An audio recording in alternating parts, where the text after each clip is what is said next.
I know the BSL for abortion, Weatherspoons, and lesbian. I'm a polyglot. So true. That's really all you need. Did Paimon's balls drop? It's a different VA, babe. Elon Boss got kicked out of the furry diaper community. What kind of f***ing sentence?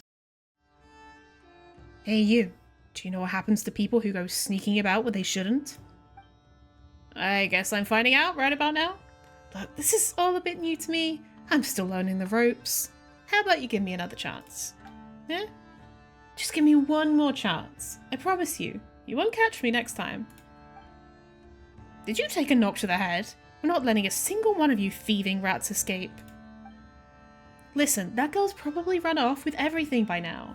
Do you really have time to be standing about arguing with the likes of me? There's no need for you to worry about her. You're coming with us. What the? How did you get in here? Never mind, get them. Take them down.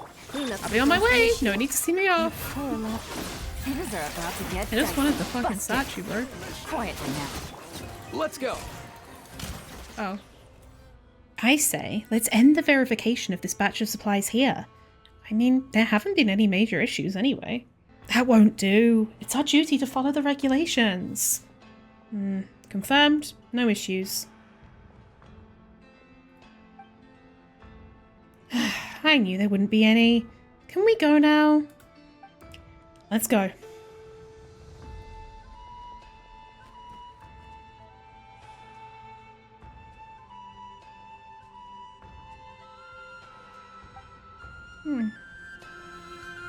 That puffin got locked up. The wedding by itself. In that case, won't it be transported inside this building?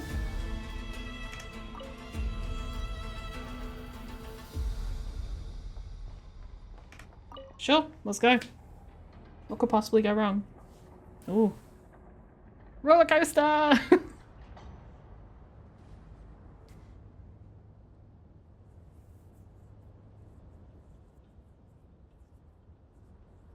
This is fun. We're in, chat. We're in. Wow, Paimon wasn't expecting it to be so easy to get inside. Since we didn't come in the usual way, we should probably be careful to avoid Fatui. Like I say, the good old Porachik collecting the proof of the cognoscenti. Cognosphere is the name of Hoyo's, international division. Think that counts as an abuse of power for personal gain? I mean, we're here on a mission. The heck are we doing digging holes for him like moles? What happens up there is none of our business. Do you think reporting it to the higher-ups will do anything? Because it seems to me that they don't like Porachik Raskolnikov out there either. I'm so sorry for this pronunciation. Maybe my report's just the opportunity they'll need. You should keep these words to yourself. Huh? What, are you trying to get ahead of me? That's low of you. Real low. Listen. So I told him he deserved it, obviously. Who would even think of hiding his secret savings in a place like that? If we stashed it all in the ducks. Keep it down with you. Those ducks aren't safe either. If someone got their hands on your stash, you might not notice for months. It's all locked up nice and tight. There's no way anyone could snatch it. It's in the chest and I've only got the only key, so even for someone as pessimistic as you, don't tell me you're about to suggest someone sneaking through the vents right now listening in on us. You need to lay off those Reed Miller stories. Damn. So many chests. Harley, let's check if there's anything good inside. Why do I feel like these are gonna come alive?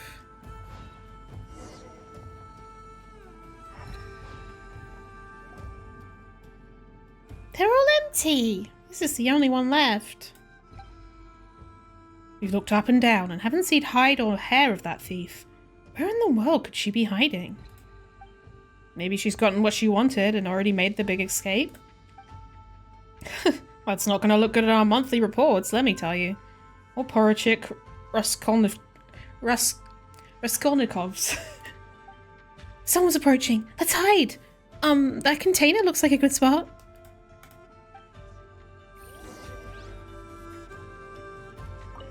Never mind that now. Let's find a place to hide before we get caught.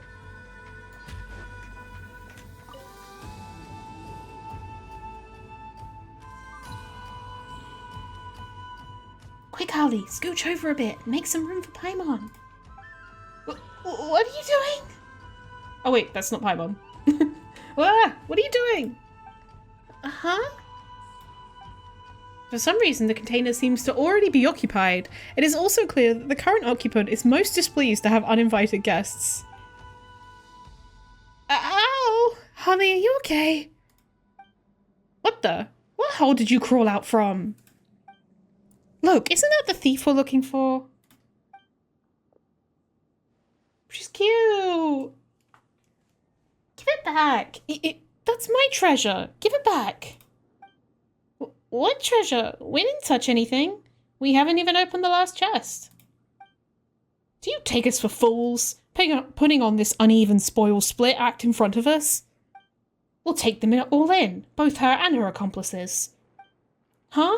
Wait, we don't even know her. I'm here on a harbinger's orders. Pick a more convincing lie, would you?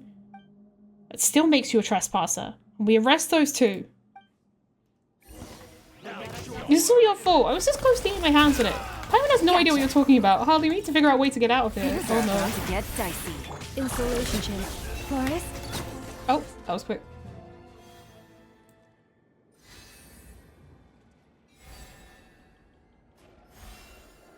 Hey, where do you think you're going?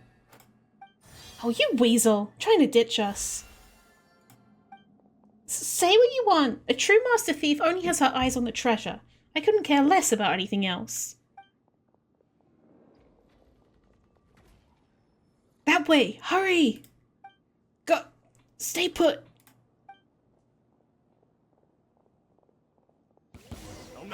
Oh my god. Cleanup sequence is busted. Quietly now. Leave. Phew! Finally, we're safe. At least for now. Ugh, just that rotten luck. Paimon never would have guessed that the container, contained a thief. The Fatui we're chasing. We wouldn't be in such a mess if it weren't for her. Great, now the chest is gone, and we had to fight the Fatui. Oh, and she even accused us of taking some treasure of hers. Lies! Lies and slander. Ugh, the more Paimon thinks about it. Speaking of, what's this? Something I swiped in the dark just now. Huh? Is this the treasure she mentioned? What should we do now? Let's take it to the lost and found. Yeah. Wait, no! We don't even know if there is one around here. And even if there were, it's not like we can just waltz in there, much less her. Paimon wouldn't have cared as much if it were just an item from a chest no one owns. We should find a way to return it. As long as it's returned to its rightful owner, everything will be fine. But we've probably caught the attention of the Fatui here, so let's keep it on the down low to make things easier, yeah? It won't budge at all. Looks like there's no way to open it. I'm not sure if there's another way out. Let's keep looking. What's going on next door? Treasure hunters again? That lot have already been caught, huh? Focus on your work. Hello?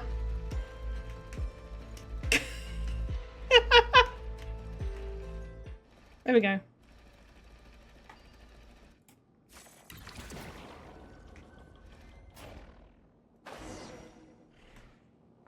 Oh, fuck off. And I'm up. Just lock her up here? Is that what we're doing? Yep, Porachik Raskolnikov's orders. Did you say Raskolnikov? That's Porachik. But Porachik Raskolnikov to you, thief. Show some respect. Forget about her. Where's the chest? Have you delivered it to the archives? Oh, Bakunin's on leave today. I bet he's downing another cup at the flagship right now. He sure knows how to enjoy life. Let's leave the chest in the dormitory for now and worry about it tomorrow.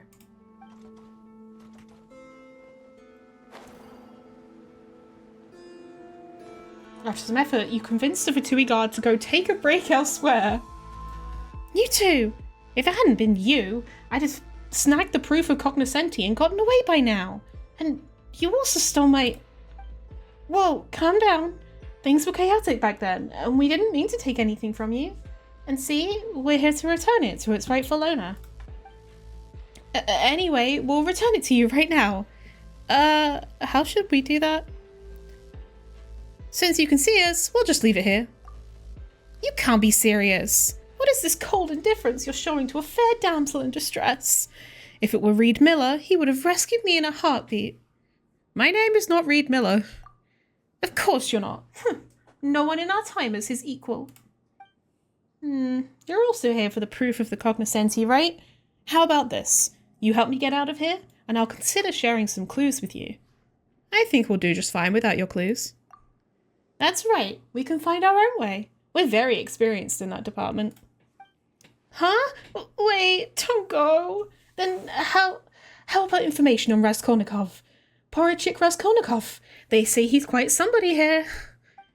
Though wreaking havoc here wouldn't be a bad play. It'd be just like how Reed Miller ransacked the governor's palace, took back the Sampo mill, and stole the heart of the governor's daughter. Anyway, I mean, it would be in your interest to claim your treasure with grace, no? The information I have will definitely help. Please, I beg you, please help me. If Raskolnikov learns that I'm here, What do you say, Harley? Should we help her? We're already here. May as well. Splendid! Today really is my lucky day. Now, I've already swiped an ID card off the guards earlier, so I just need the other one and we'll be set. I don't know where the other card is, but even if you find it, there's still the problem of getting it inside and placing it high up to remove the barrier. Boggles my mind why the Vitui would invent such a strange device.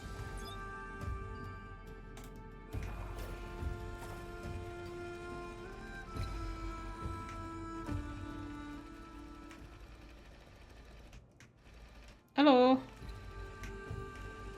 Wait, now how do I get it up though? Do I just...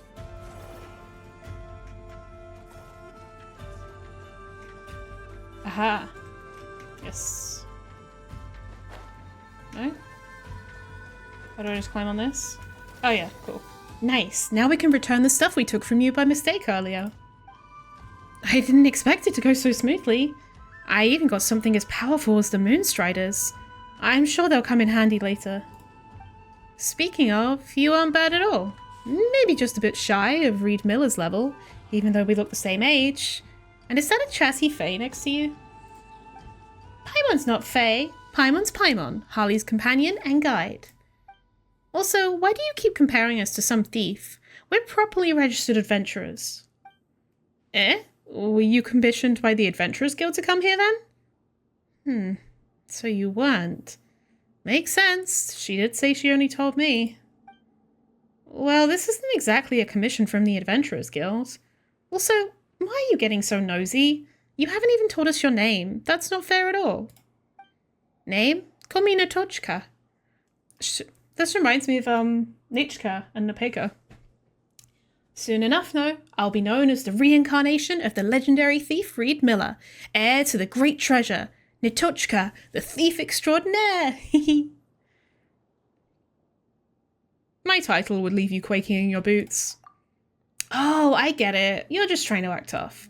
It's fine to be a nobody, as long as you make something of yourself later, like me.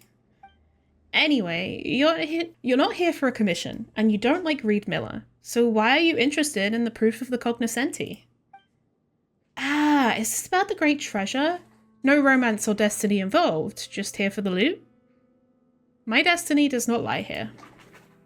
What about you then? Aren't you here for the treasure?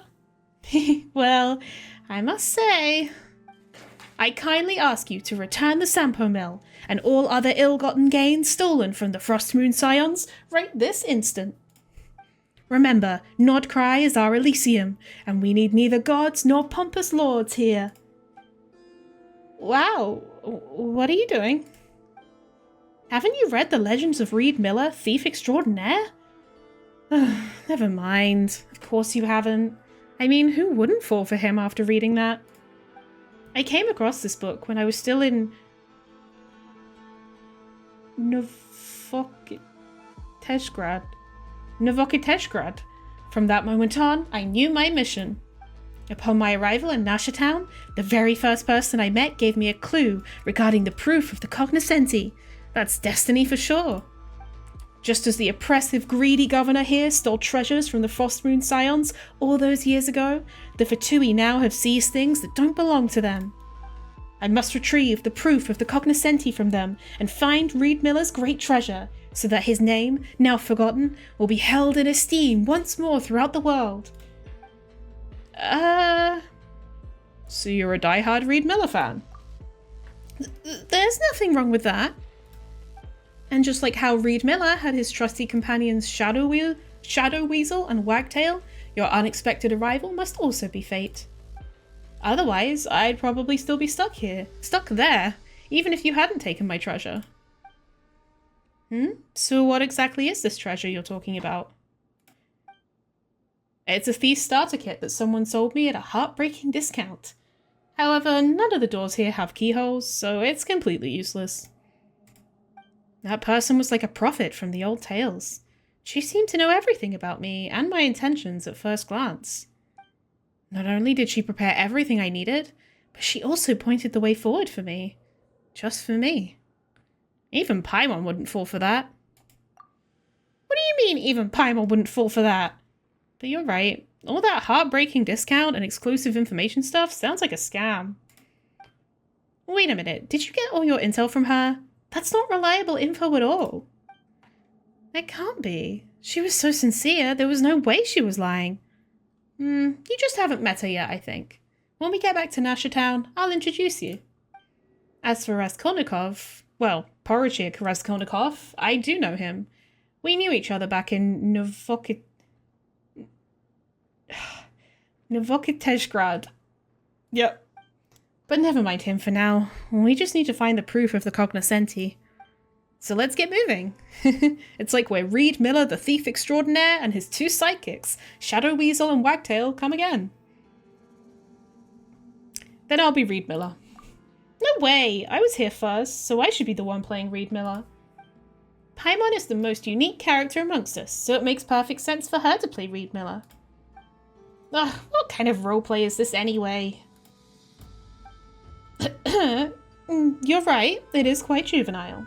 Then let's go with Natochka the Thief Extraordinaire and her merry companions, Goldfinch and Snowy Owl. Yay, codenames! You think that's better, Harley? Alright then. Snowy Owl doesn't sound too bad. It's all mysterious and wise and stuff. So that's settled then?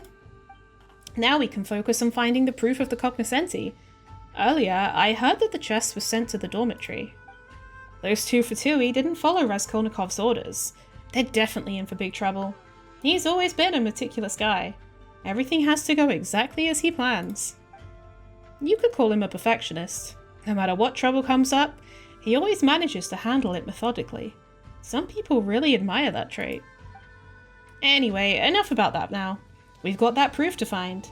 And I still remember the direction those Fatui went. Follow me. Those shoes are weird.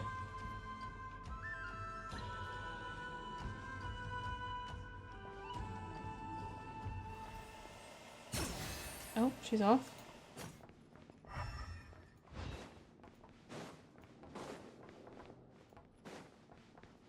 Take it easy.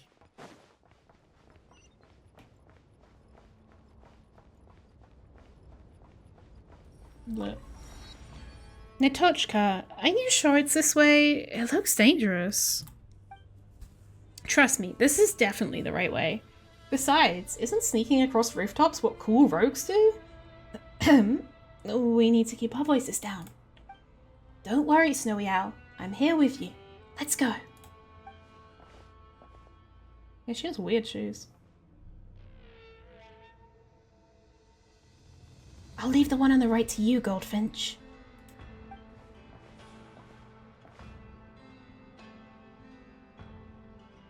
Oh, I didn't expect the Moonstriders to come in handy so soon. I'll take care of the top. Watch this! The fuck is a Moonstrider? Piece of cake. Are you all okay? Paimon didn't expect you to be this good, Natochka. Of course. How else would I live up to the title of the Great Reed Miller? Return to Tevat at last. You can count on me from now on.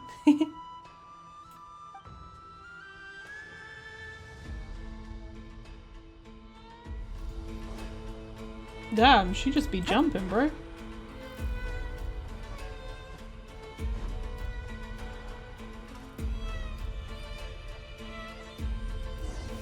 Looks like we're in. Change of plan. Quietly now. Cleanup sequence initiated. More of them who slip through the cracks. You poor lost lamb. Oh, well, they're already dead. Back first and talk later, mate, you are dead.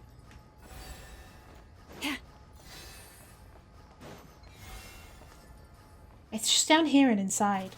I'll split off now. Goldfinch, Snowy Owl, don't get lost now. Natochka scales the walls and roof with the power of the Moonstriders and vanishes from sight. Oh, the Moonstriders are her shoes. Oh, okay, that makes sense. Looks like she's having the time of her life. Harley, let's hurry and catch our quest, but I could be wrong. Me. Nice. Right here. Come on, follow me. This looks like their dormitory. But where's that treasure chest? Let's take a look around. There's clearly no chest in the bed, so maybe under it? Whoa, no chest in sight, and completely spotless to boot. There's been a Roomba.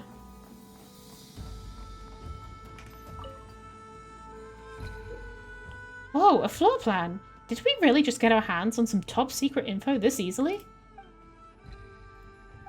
Paimon thought grabbing an important item like this would come into some kind of dramatic scene.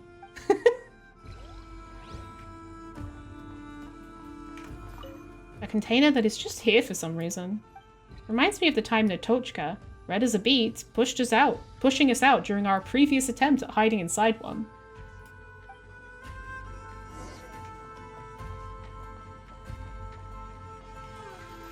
Yeah, those are wild fucking shoes, bro.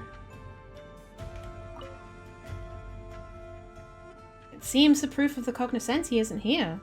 At least the chest containing it isn't. Well look, at least we found a floor plan of this place. Paimon's not sure how useful it'll be though. Someone in Nasher Town would probably buy it. Oh, guess it'll go to the highest bidder then. But if it's not here, where else would it be? Should I check the archives again? Or... Seriously? I've been itching to see him eat crow. Of course it's real. You know what Porochik Raskolnikov is like? You think he's gonna let someone get away with a fumble like that? Tell me about it. I had a minor slip up at work before. It wasn't a big deal, but I got slammed over it. Are they getting closer or something? We can't let them see us. Let's improvise and hide. Got on the look for a good spot. I'll hide under the bed. The voices and footsteps get closer and closer. No time to hesitate. You pick your spots and hold your breath. Huh? Where's the floor plan? I thought I left it right here. You don't see it? Did you lose it somewhere in the archives when we were moving the chest earlier? I don't think so. Maybe I lost it back at the mess hall. Man, fine. I'll go back and look. Wouldn't want to get into trouble again. I'm struggling to speak today. Thought you said the thief and her lackeys were gone.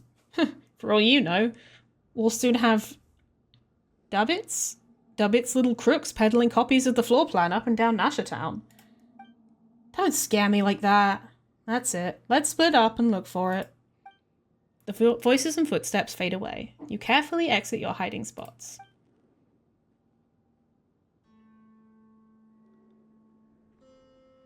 Ugh, I had to hold in my sneeze with all that dust. It's pretty clean and spacious under the bed, but we were completely exposed. That got Paimon's heart racing for a moment. You should have hidden with us. Uh-huh, we would have made it, just about. Huh? Even if we're both girls, Goldfinch, that's still too close. Ayo? Natochka, it's just for a second. What's the big deal?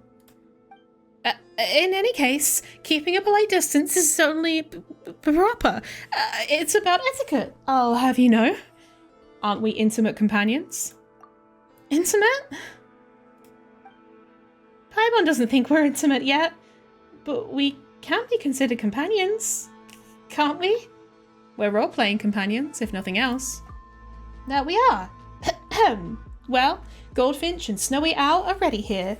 What about you, Great Natochka? Are you ready to keep looking for the proof of the cognoscenti? Phew, give me a moment. They ended up moving the chest to the archives. We should be able to find it there. We've been all over the shop looking for this thing. Paimon would rather take a commission from the Adventurers Guild. This is the key to the secret of the great treasure. You can't simply compare it to commissions from the guild. Besides, we have the floor plan now. That's our treasure map, no? Come, Goldfinch, Snowy Owl, let's be on our way. It's just up there. I'll go on ahead.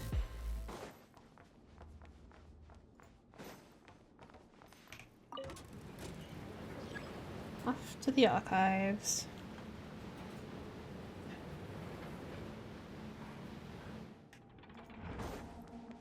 Oh, yep. Another pod. Deployed. Here So comes the catch. Busted. Gotcha. Let's go.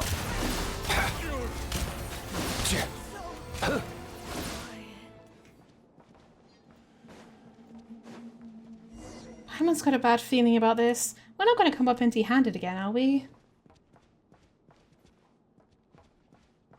Paimon can see something from here.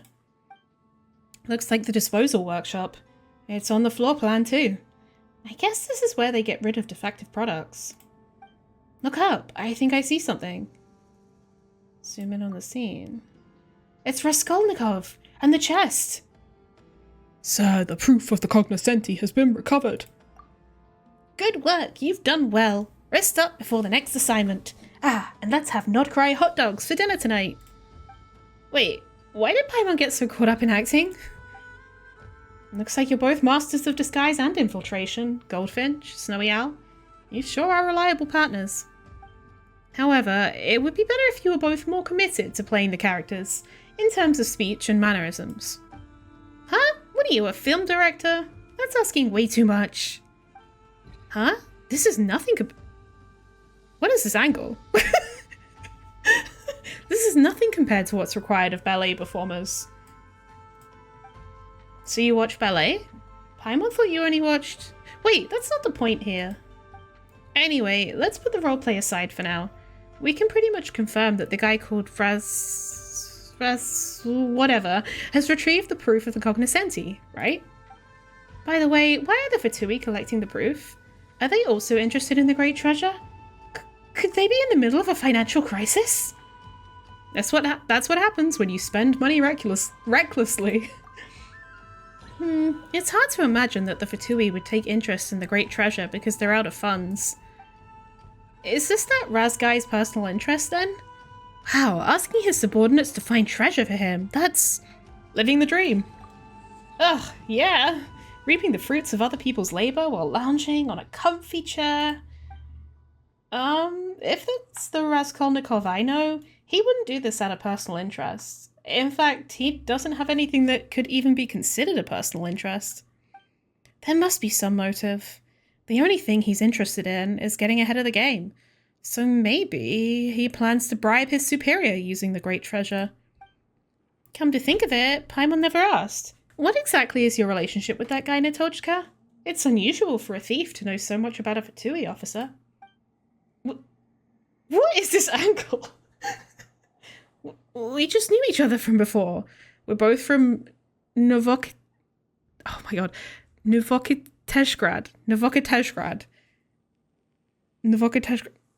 I don't think that's correct, but that's as best I can do. We're both from Novokiteshgrad, so it's not that strange that we know each other, right? But what is this angle? Besides, think about it. No one ever questioned why the Fey governor in the story wanted to seize the Sampo mill, right? Point is, the mill didn't belong to him, just like how the proof of cognoscenti doesn't belong to the Fatui. So naturally, we, the ones on the side of justice, must take it back. Goldfinch, Snowy Owl, this is where we carve our names in fame and glory as Reed Miller's successors. For fame and glory! Well, if Goldfinch says so. But that guy is also an officer here, right? How are we supposed to get the proof from him without exposing ourselves? Based on the floor plan, we can quickly get to the second floor of the disposal workshop from the archives, and get it done before he leaves. He thinks everything is under his control, including the chest, which ended up in his hands just as he wanted. But he can't control us. That'll be so Reed Miller, appearing at unexpected times and places, making a dashing entrance, then gracefully departing. A perfect performance.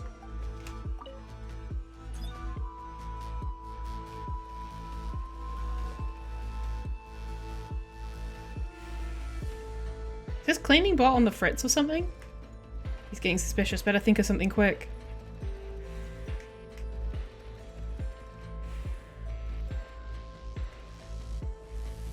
Whatever. Back to training. Left, turn. About, turn.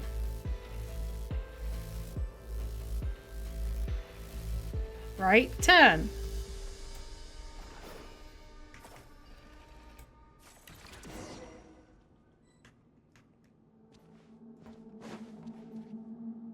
Are you just gonna stay there? Okay. Defensive mode engaged. Quietly now. Busted. Nice. A chest full of valuables. I guess she's not a and fighter, trove she's of just a potential thief. clues.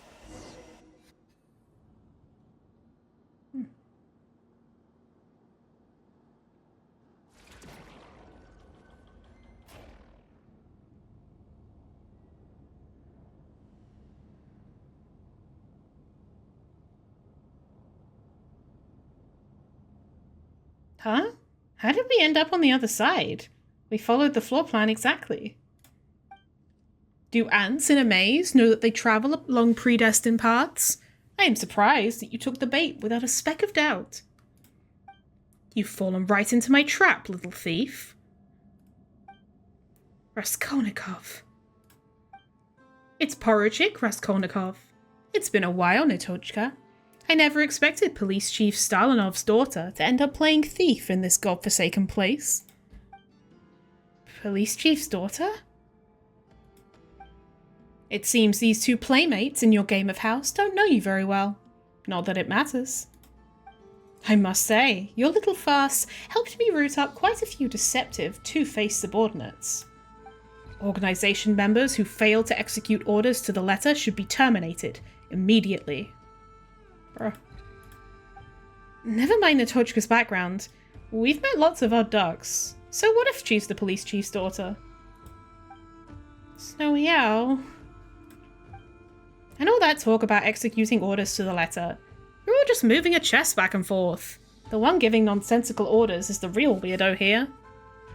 Such a terrible waste of manpower. Oh, right. All this nonsense almost made Paimon forget that that's what's important here. And it doesn't belong to the Fatui. I must take it back. That's my mission. Take it back? Ridiculous. Of course Reed Miller's treasure doesn't belong to the Fatui. It belongs to Her Majesty the Tsaritsa. Whoever brings the great treasure back to Snezhnograd will be rewarded. Should I do so, I could even be promoted to Staff Officer. What are you now? That doesn't sound like a very high rank. I knew it. You're as obsessed with these titles as ever. Enough. Since you claim to be Reed Miller's successor, you must be prepared to follow in his footsteps too. This place shall be your execution ground. If you have any last words, now is the time. But I will not relay them to Chief Stalinov on your behalf. It's best that he never finds out what happened to his precious daughter. I owe my former teacher this much respect. Precious daughter? All he ever cares about her is endless cases and promising juniors like you. You're no better, still as arrogant as ever. But it matters little, because this will all end shortly. Ugh. So you really don't know who I am? So long as you're an accomplice of the thief illegally infiltrating the Experimental Design Bureau, this place will be your grave too. Looks like we'll have to do this the hard way. I'm sorry, I lied to you. I do know him, but none of what I know will help us. I can't even help much in battle. There's no point saying that now, Nitochka. Just leave the fighting to us. To Harley. I knew it would end up like this. But you prefer things this way, right? Straight up fights are better than wild chest hunts. Whoa, watch out! These two hammers are so annoying. Be careful not to let him hit you, Harley. Okay. Okay. Well, they just did. Forest, protect us with one heart.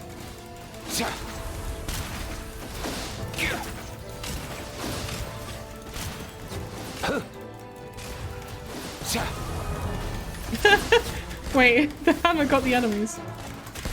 Nothing personal. Insulation chamber deployed. Preparing for dust up.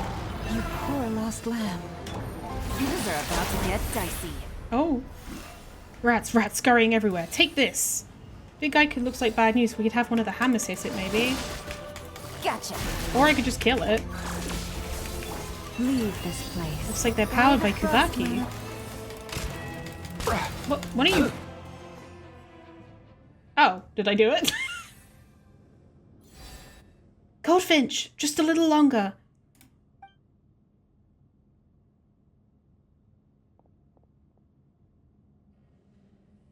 Absolutely no sound design whatsoever. Okay. There we go. Goldfinch, the hammer is yours. Smash that big guy into pieces.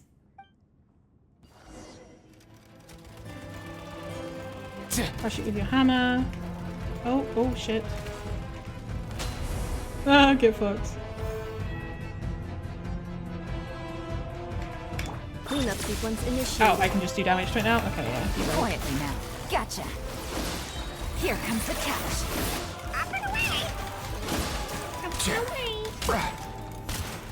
Oh, it's shielding, I guess, now? Or something? Yeah, okay.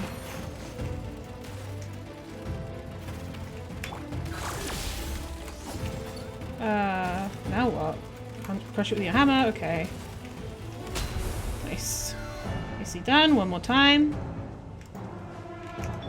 Forest, Oh, I just... Okay. Wait, they didn't do damage to it? Hello? There we go. That was more than one more time. There we go. What? How? Oh, Paimon knows. This is what they call turning their own blade unto them. It seems I've miscalculated. The proof of the cognoscenti that you seek is in my hands. If you want it, follow me outside. I'll be waiting for you at the highest point of the Experimental Design Bureau. Eh? He ran away? That coward. Leave it to me. I'll go after him.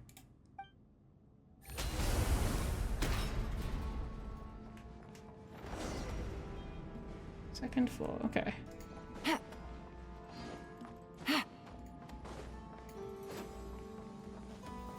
Nice.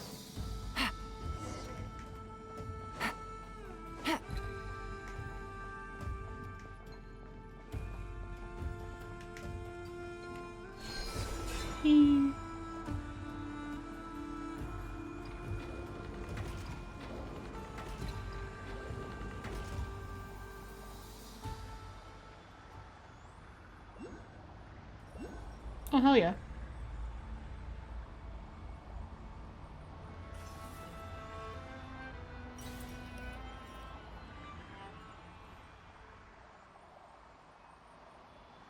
Whee. Hello. What happened to the weather out here? Natochka, we're coming to help. Defensive mode engaged. things are about to get dicey. Mind the wind. That was easy. Sorry, I made trouble for you again. We're used to it at this point. Now, if you ditched us or tried to shoo us off at this point, now that would make us mad. Okay, then thank you for keeping me company. That's more like it. Speaking of, didn't that Razkai said he'd meet us at the highest point? Why is the lift malfunctioning then? What should we do? Do we try to fix it? Knocking on it a few times might do the trick. I doubt it's that easy to fix. That scared Paimon. She thought it had hit her for sure. Now we can jump up. Oh, true. We did something similar when we collected data for Fangirl. But what about Natochka? Oh, interesting. It recognizes that I've already done that quest. Hmm? You knew about this strange lightning too? A treasure hunter I met told me that jumping from where the lightning strikes to the top level should be a cinch with the Moonstriders. Should we go now? I need to do some prep first. Then I'll wait for you.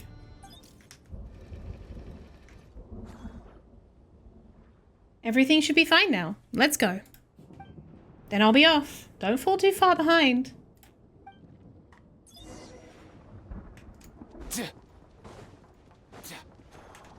Whee!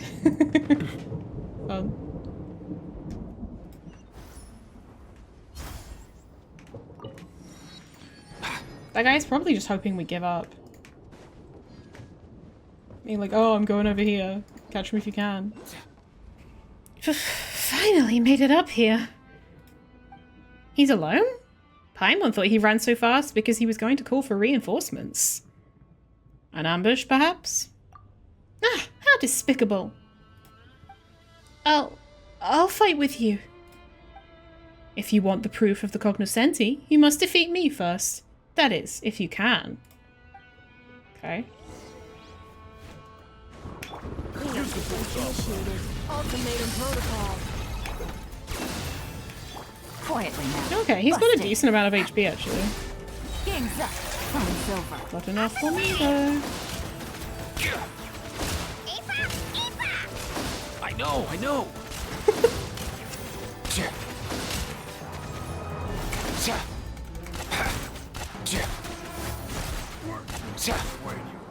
Come here, you little rascal. Defensive mode engaged. Oh! He just fucking healed himself. That's interesting. Poor lost lamb. For the everlasting forest. Gotcha. Quietly now. Take it easy. Let's go. What the frick?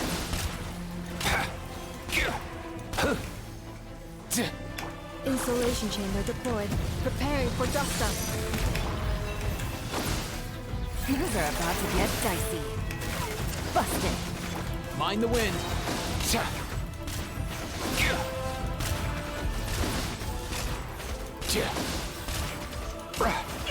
There we go. Phew! We won. Now, hand the proof over. Come and get it yourself. Paimon didn't expect you to admit defeat so easily. And there really weren't any reinforcements.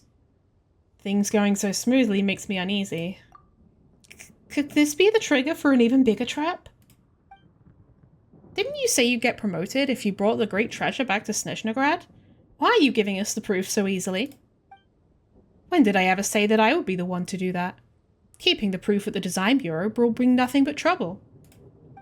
As long as it stays here, there will be an endless swarm of rats coveting it, trying to infiltrate this supposedly impregnable stronghold, just like you lot. I am to guard the Design Bureau and ensure its efficient operation, but orders from my superiors must be obeyed. This already constitutes insubordination, of course, but due to my failings, the proof of the cognoscenti that we spent so much manpower to find was ultimately stolen by a petty thief. Now you can go back to Nashatown, or wherever you want, to announce your victory. He let her take it. Did you lose to us on purpose? Losing to an opponent who has deep ties with the Harbingers brings no shame upon me. I'm impressed you managed to find such help. So you did know about us. Eh? I knew that you were exceptionally skilled, Goldfinch, but... A fool blessed with blind luck. I've always hated your kind. Forget it. Take the proof of the cognoscenti. The Experimental Design Bureau will no longer devote manpower to searching for this accursed thing. We won't meet again. But if you insist on future unwelcome visitation, I'll show you what I'm really made of. Raskolnikov leaves. This curtain call is completely different from what I imagined, even with the proof of the cognoscenti. I need some time to think about all this. If only he were the big bad governor oppressing the innocent, then I would have... Now I'm made to look like the unreasonable child. I'm sorry for dragging you into this farce. Say, do you really have connections to the Harbingers? That's a surprise. If you told me earlier, we could have been called Harley the Thief Extraordinaire and her merry companions, or Paimon the Thief Extraordinaire and her merry companions, or something similar. Damn, she's been humbled. Right, speaking of which, you should take the proof of the cognoscenti. Yes, it's much better in your hands than mine. Why do you sound so defeated all of a sudden? Yeah, why are you giving up already? And didn't something like this happen just a moment ago? You and that Raz whatever guy, you talk in circles around each other and act like everything's settled afterwards. And that makes Paimon feel kind of uneasy, even if we did get the proof. It's like a sneeze, it just won't come out.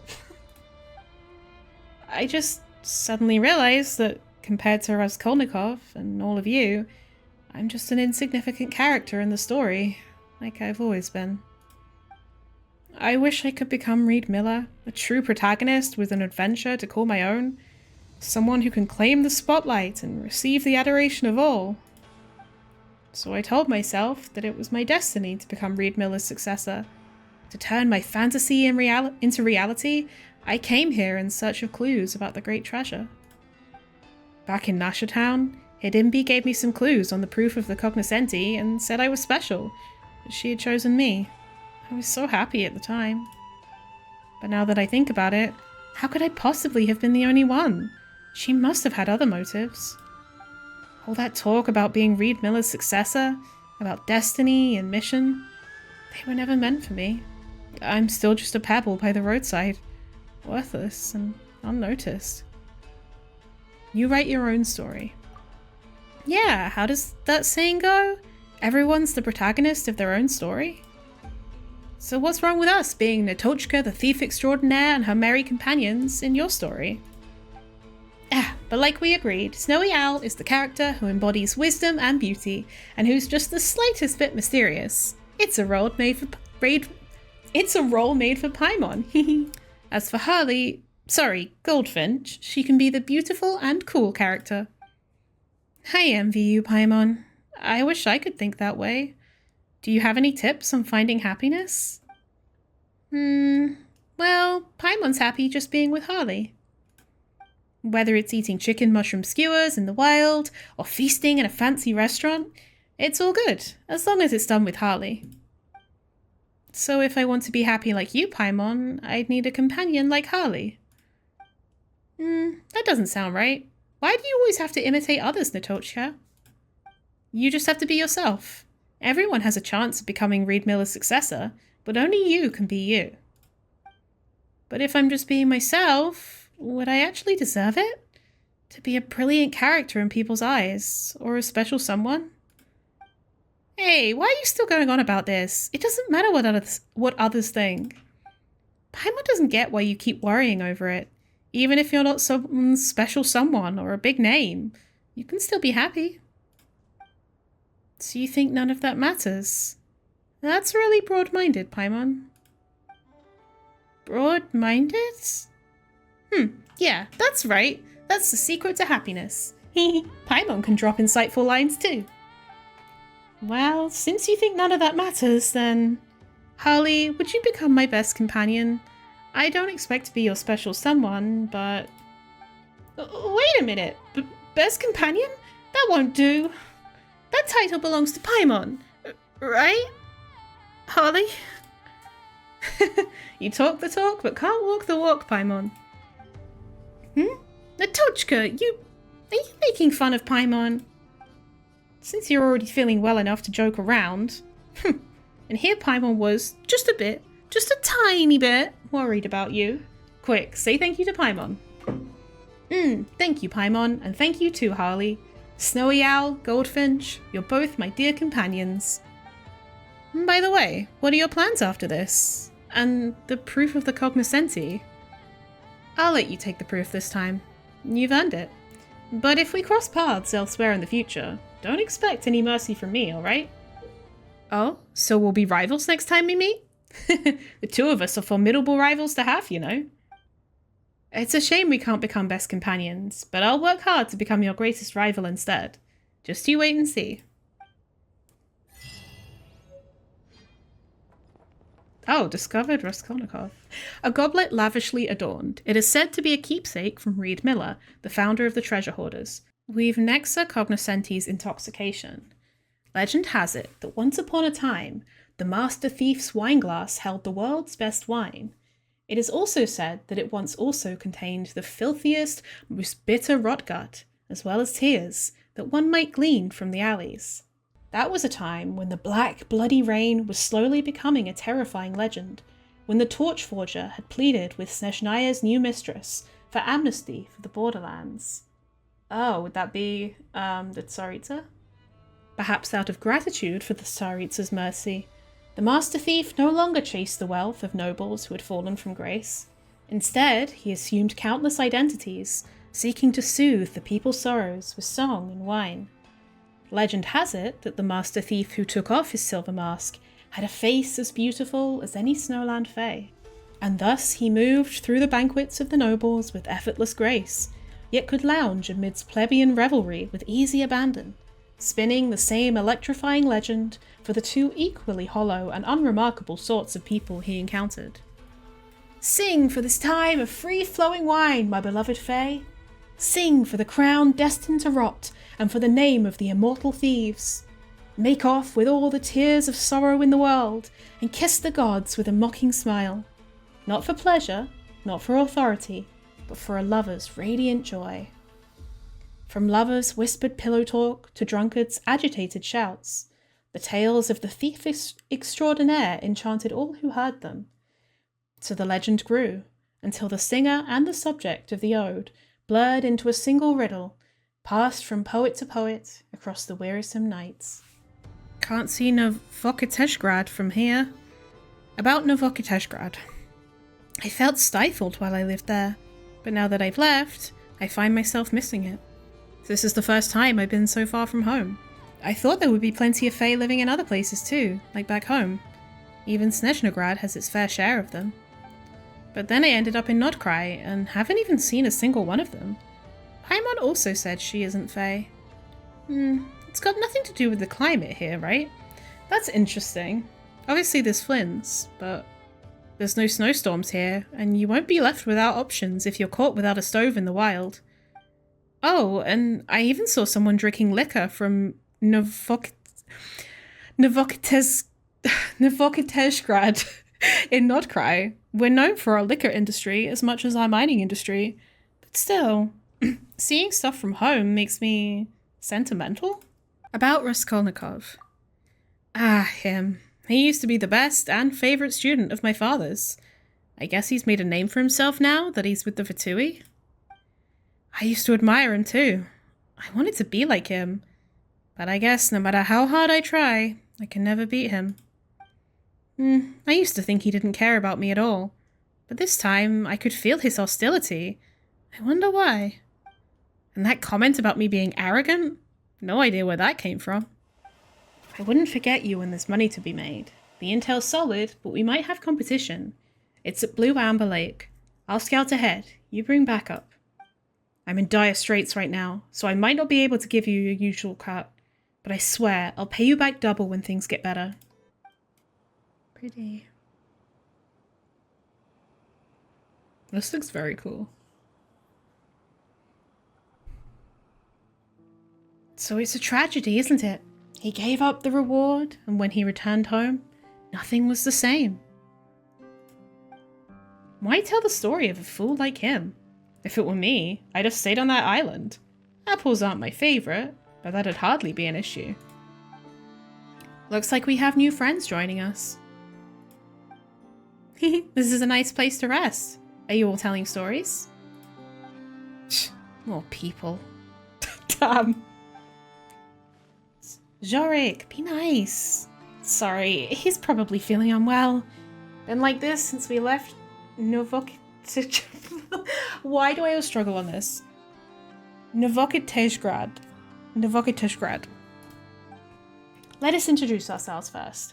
I'm Tolfin. As you can see, I deal in little odds and ends and tell a few stories. These two are Mr. and Mrs. Shestinin, who are on their way back to Novokiteshgrad from Nashatown. I believe this trail is a tough one. Brave of you two to make the attempt.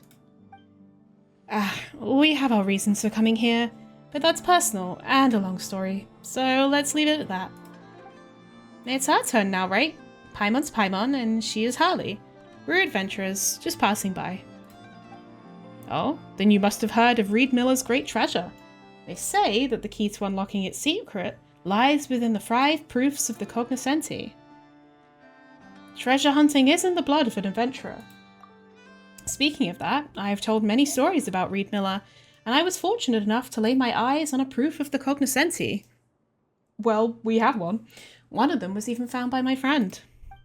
Coincidentally, this very spot we're resting at was built by that friend of mine. Knowing him, the proof of the cognoscenti might very well be here. Are you talking about Papa Wrench? Oh, it appears my friend is quite famous. Back then, he was travelling between the islands with a caravan, and as it happened, I would have some dealings with them. Come to think of it, his story is quite extraordinary. Although he lost his memory due to an accident, his skill in crafting and maintaining machinery is as remarkable as ever. And the very accident that caused his memory loss, that shipwreck from many years ago, I'm sure you've heard of it too, Mr. and Mrs. Chesterton. I believe him to be a survivor of that incident. Could that be such a coincidence? Jorek survived that incident too, but my father wasn't as lucky. Danyusha, didn't we agree to leave all that behind? Yes, I know, but lately I've been thinking, Father loved me, loved us so much. Were he still alive, he wouldn't sit and let this happen. Are you two in trouble? Perhaps we could help. You? Right, you're adventurers. Then could you find the great treasure for us? Piece of cake. As long as the treasure exists, we will find it. But we can't just let you take the great treasure off our hands for free either. Money, money, money. It all comes down to money in the end. Nothing's negotiable without Mora. Is that it? Well, I mean, we are professional adventurers. We wouldn't do shit for free. Why are you suddenly so agitated? You're the one commissioning us to find something for you, so of course you need to compensate us. We enjoy helping others, sure, but it's not right to expect us to work for free. Working for free. The Papa Wrench I knew was exactly that sort of person. Eh?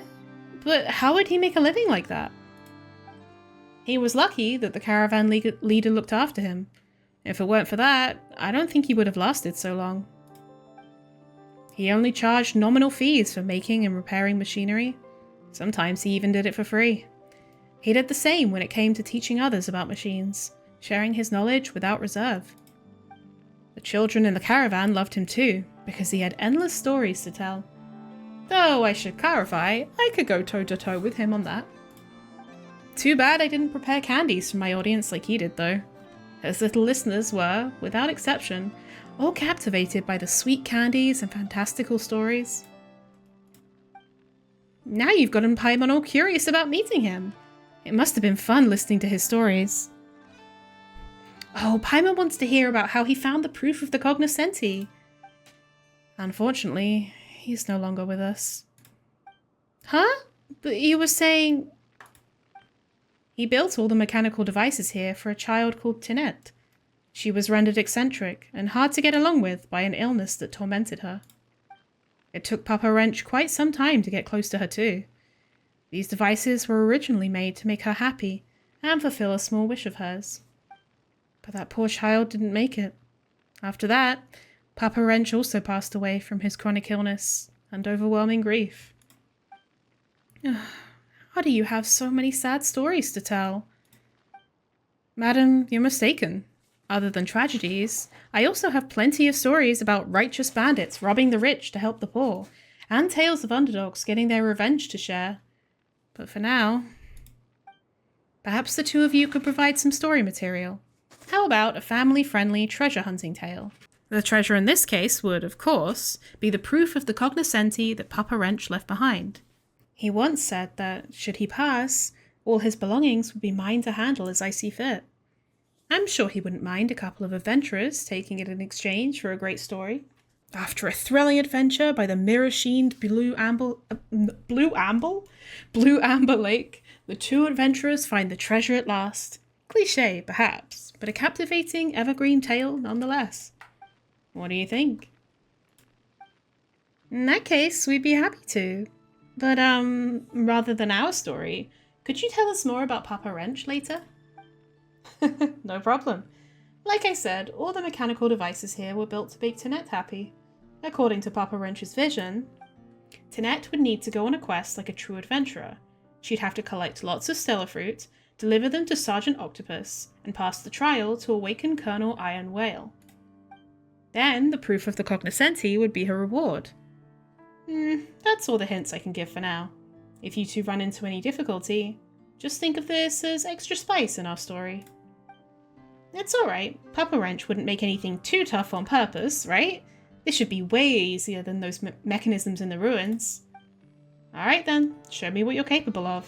Sergeant Octopus has command over 2 areas, and you can start the challenge from either one. As for you, Mr. and Mrs. Sherstenen, since you're just passing through and don't intend to be held up by this treasure hunt, please excuse me if I accompany you no further. Of course, but we'll stay here for a little while longer. This is all meant to fulfill Tinette's wish. I do not wish to say that this is her final wish, for I hope it is not so. I have told her every story I know, and even some I do not, but invented to comfort her. Tolfin often comes to see us, and though he is little good at it, he does his best to tell her stories he can barely get through telling, such as, "It is a sight more marvellous even than a rainbow, the aurora that hangs in the night sky, but you can only catch sight of it very, very rarely, even in the northernmost reaches of the northernmost of nations.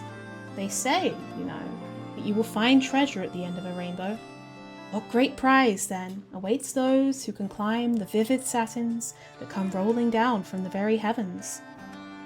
I remember that as Tinette heard this tale, the candlelight flickered, as if a gentle breeze was blowing through. She said, her voice like a sigh, that if she had only heard this story earlier, she might still have the strength to go to that northernmost of nations in the story, to see those dreamlike satins in the sky with her own eyes. It's all right, child. It's all right. I will bring you those satins, such that you can see them. Yes, since the proof of the cognoscenti is well within reach, we might have a chance at getting it too.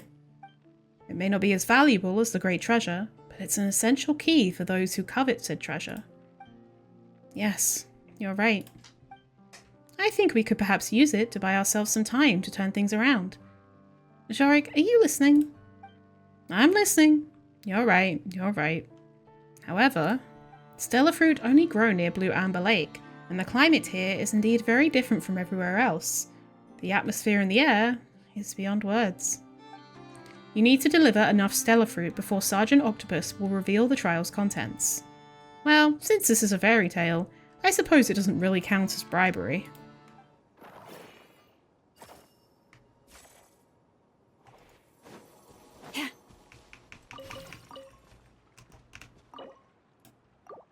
We should be ready to take on the challenge now. Cool.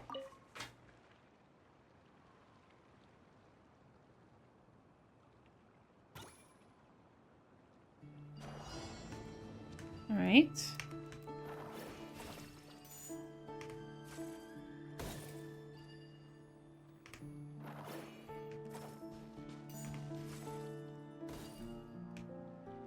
Oh my god, 99?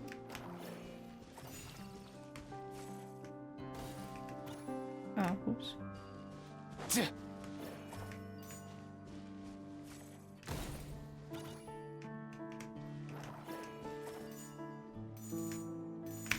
Let's go. Oh, I pressed that by accident.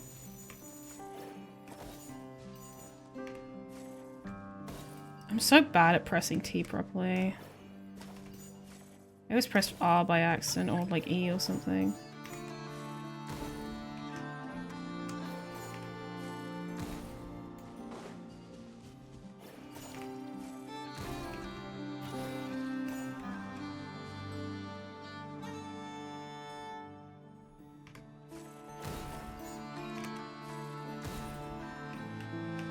Oh! Oh my god, can I press the right fucking buttons?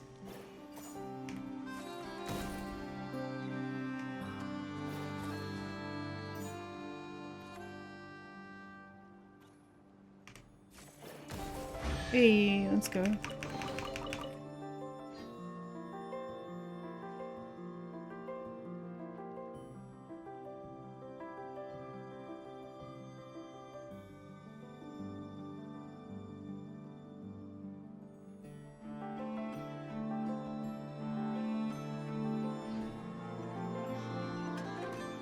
Oh yeah. There we go. Cool. Yes, let's go. Seems like we can activate it now.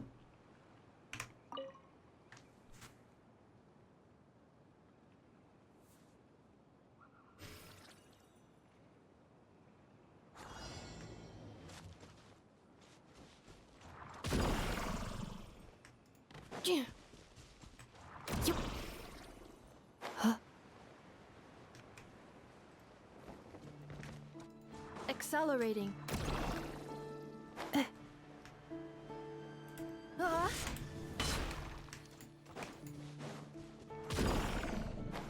Yeah, come back. Fuck.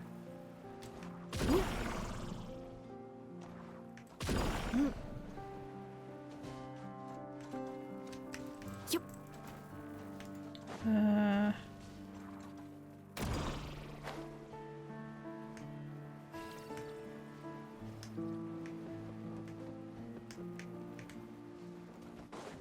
We don't really have a lot of time to do this. Oh shit. Oh fuck. Oh my god.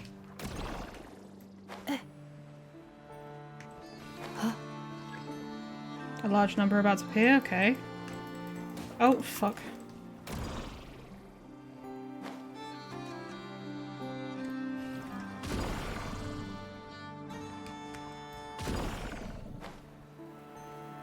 No, come back, come back, come back. Nice.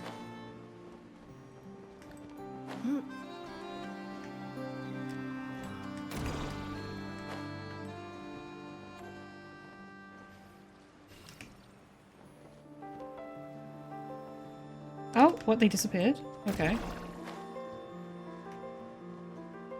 Nice, let's go.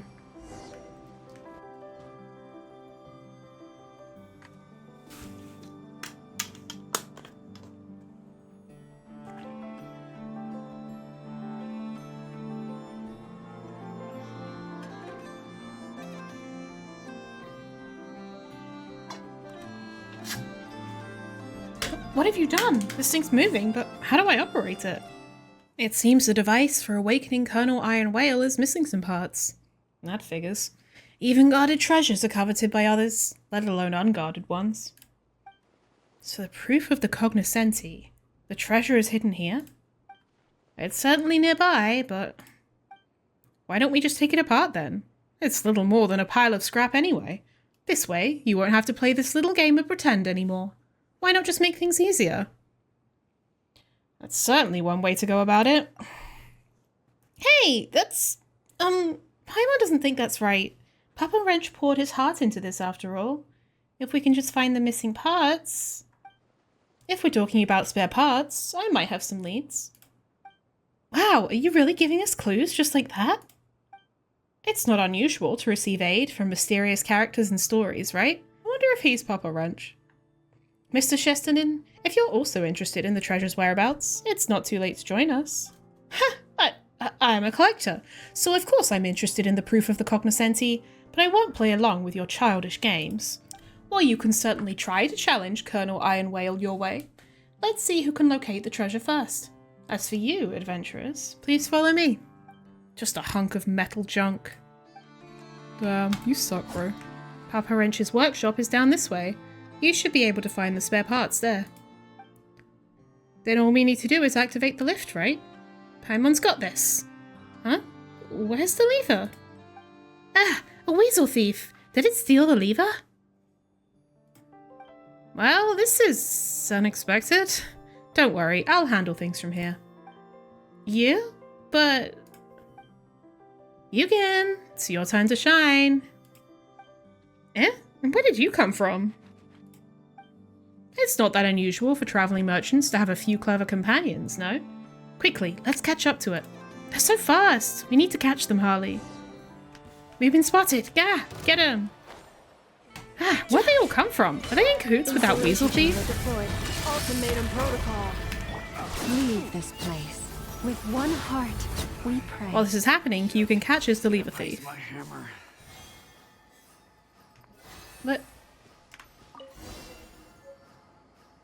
Lever for operating a lift.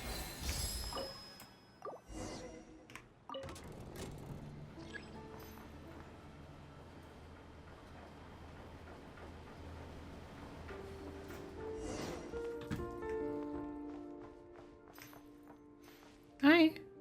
Oh, okay.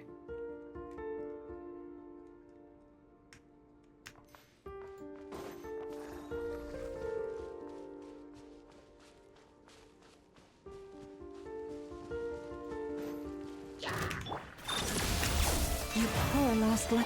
Gotcha. Busted. Nice. No drops, okay.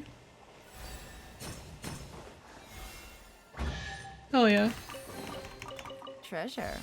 Messily One way to scribbled draw notes your 3. target out of hiding. Tanette's illness has taken a turn for the worse. Daniil has taken her to see the best doctor we can afford, but to no avail. We dared not give her the diagnosis in full, but she had already guessed it. Clever. All too clever, that girl. Sometimes I wish she were not so. Perhaps then a smile could yet prevail on her gaunt face. Poor child. I know she has a difficult temper and does not love to speak. Those sudden outbursts of rage surely stem from the sickness's torments. The light in her eyes flickers like a dying candle. What must I do to keep that feeble flame alive? Tanette has grown so ill that she can no longer travel with the caravan.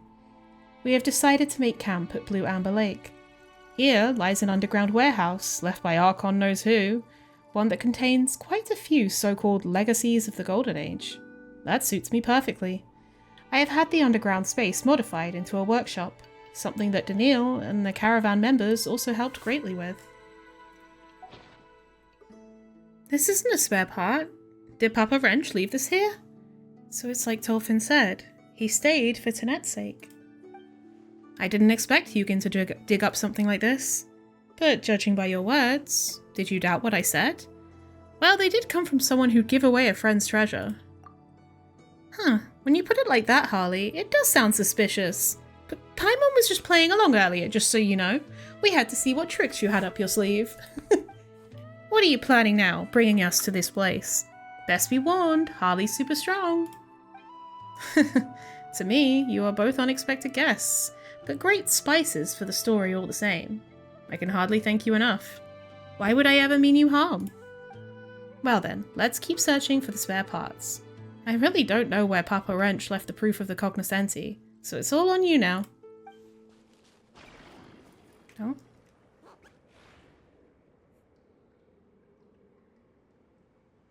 Go to the left.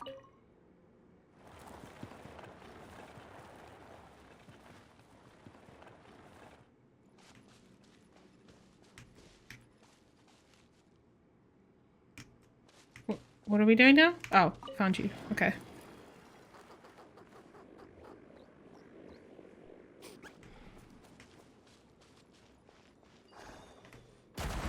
Whoa.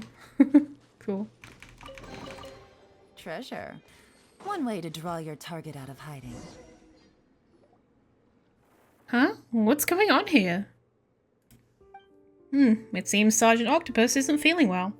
Perhaps it's getting aggressive because it's not used to the environment. After all, underground caves aren't exactly where octopuses usually hang out.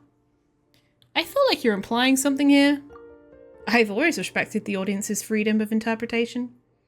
However, rather than that which lies between the lines, we have more pressing matters to address right now.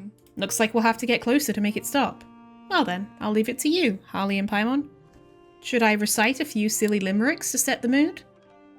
Perhaps not. Ah!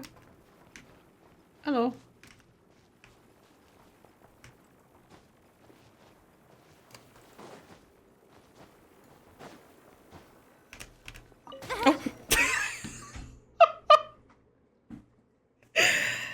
it finally stopped. Maybe this guy needs a demotion to Corporal Octopus. It's safe now, Harley. Let's look around for the spare parts. 3 humans and a weasel search up and down until you finally find the spare parts. Awesome! Now we can go and wake Colonel Iron Whale up, right? The fuck?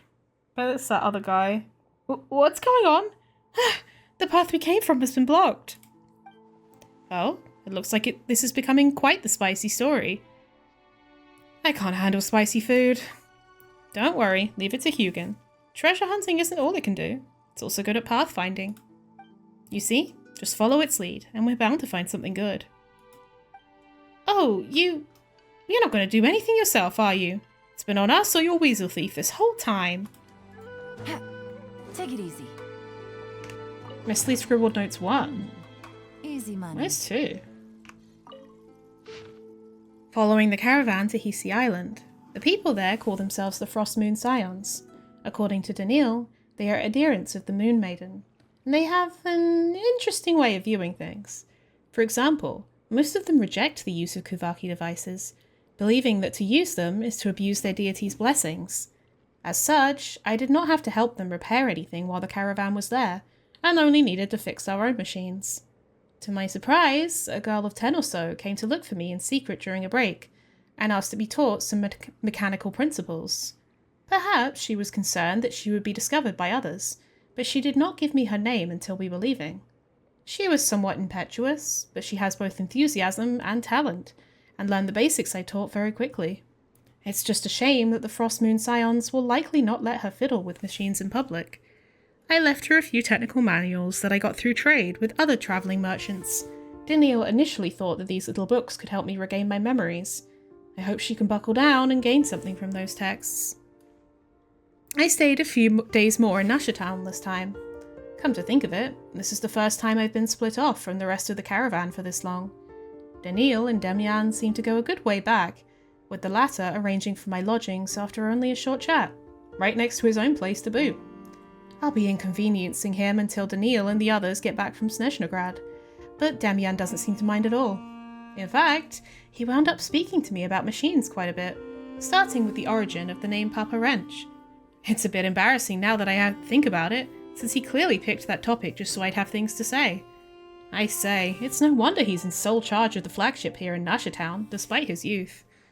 Daniil did ask if I wanted to join them in going to Snezhnograd, or perhaps Novokitishgrad. After all, that's where my technical skills are from, so it's likely that I'll find my identity and past there as well. However, a nebulous unease kept me from going. I do not know what it is I fear. Perhaps it has to do with my lost memories, or with some incident I encountered. Seeing my hesitation, Daniil made the call for me. He even took care of everything else, just as he has done for me all this time. Not that there's any point bringing up any of my unfortunate past. I don't remember them. But I will say this, that meeting Daniil and the rest of the caravan was in no wise misfortune. If not for them, I would have lost my life long ago, out there on those shallows.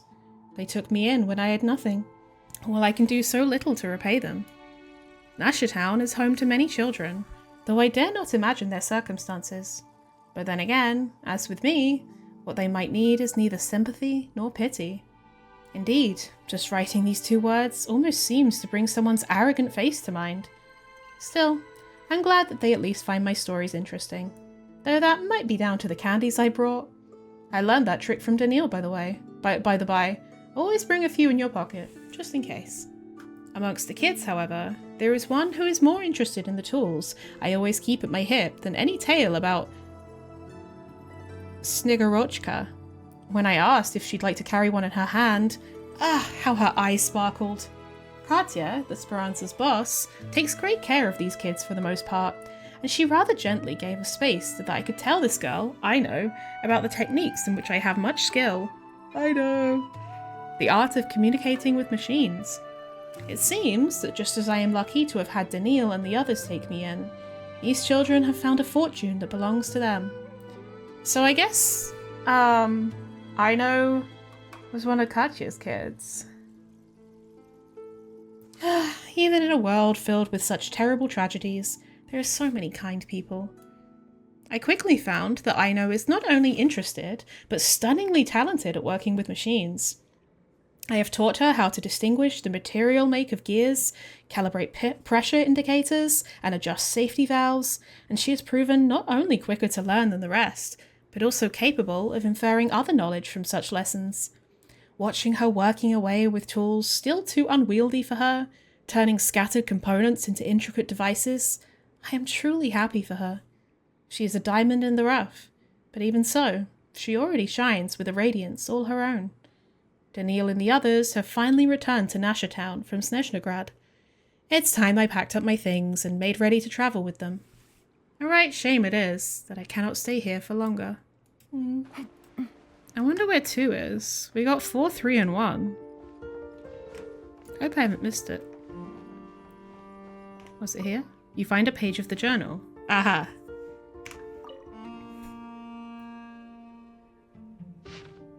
A few days ago, I met a travelling merchant who just travelled south from Why can I not say this? Novokitezhgrad. We had a lovely chat, and I felt quite nostalgic. I had yet to learn that this was because I was originally from that city. Fate's coincidences tend to come at you suddenly like that, I suppose. I discovered a foreign yet familiar face in a newspaper she'd brought along. The person in that picture had hair not yet stained by hoarfrost and a carefree smile. This was me, 10 or more years ago. It was only upon reading the obituary in the corner that I truly remembered all I had lost. But old Chesternin was the one who owned all this, and he is dead. Oh, Dad, Danyusha has inherited his family name and possessions, as has Zhorik. Zhorik. 10 years on, I still know not which hands those were that pushed me off the side of the ship. It was all too sudden. Surely Zhorik simply could not react in time, and the incident that occurred aboard the Fortunate One was but a tragic accident.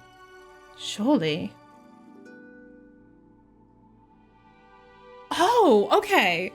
So Papa Wrench was Danyusha's dad, and Zhorik pushed him off a ship to kill him so that the two of them would inherit all of his stuff.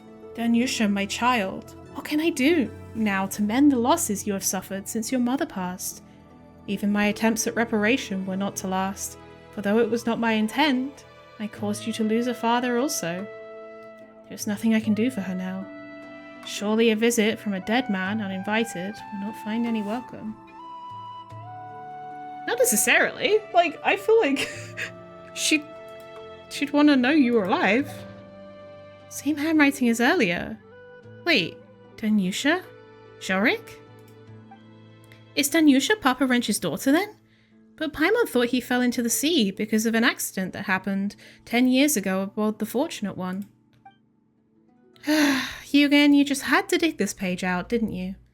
I guess I have no choice but to... I knew it. I bet he's Papa Wrench. Paimon knew you were up to no good. Harley, draw your sword, quick. No choice but to tell you all my plans now, and ask that you pretend you know nothing from this point on. Huh? I was there the day Papa Wrench saw the obituary. Oh. He had a strange look on his face, so I asked him about the matter. Even so, he kept insisting that he couldn't remember the details from 10 years ago. Always assuming the best of others. That's just the way he was. Besides, he had Tanet to care for, so everything else took a back seat. After he passed, I kept my ear to the ground, and what do you know? News reached me that the Chestanins had exhausted their wealth over the last 10 years and had landed in serious debt. Jesus Christ. Absolutely, took all his money that he'd worked hard to build. So I sent a messenger to tell a story. Have you heard? The proof of the cognoscenti that can lead you to the great treasure is at the Blue Amber Lake in Nodkrai.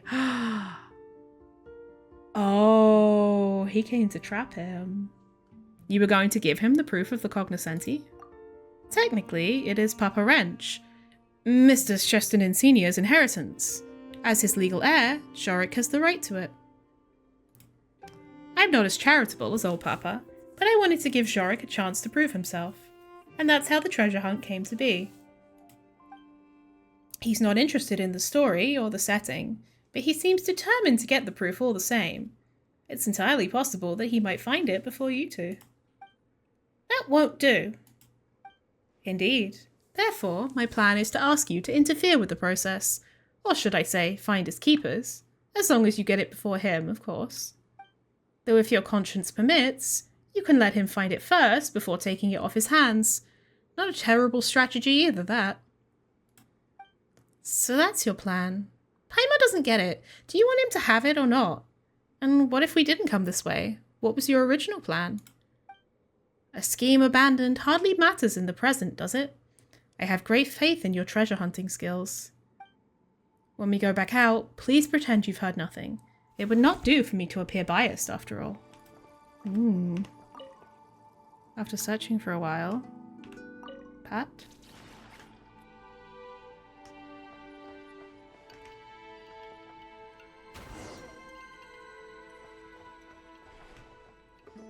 Looks like we're back on the path we came from. We should be able to get out now.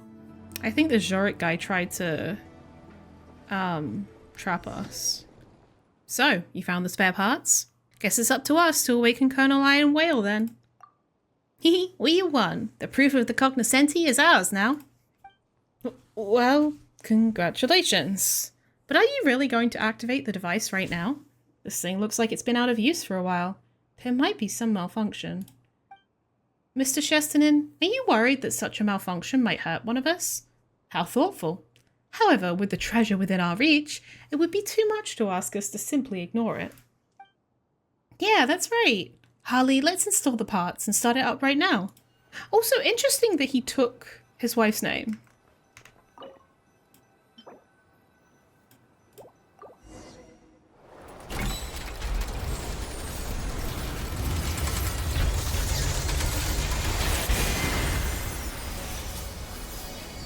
Wow. Oh, that's so pretty. This must have been the gift that Papa Wrench wanted us to give to Jeanette. Shocking. Did something shiny just fly upward? Was that the proof of the cognoscenti? I'll go up and take a look. You can climb up that thing? Can we even call ourselves adventurers if we can't even manage that? Even if Harley can't do it, Paimon sure can. What reliable companions you are. Well then, I hope to hear good news from you soon. Maybe there are others. Damn. It's a shame that Jeanette couldn't see all this with her own eyes. She would have loved it.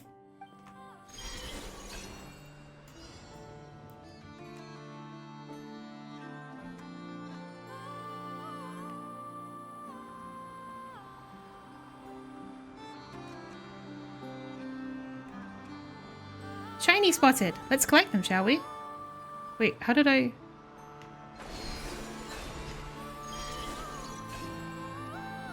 Oh, I got it, okay.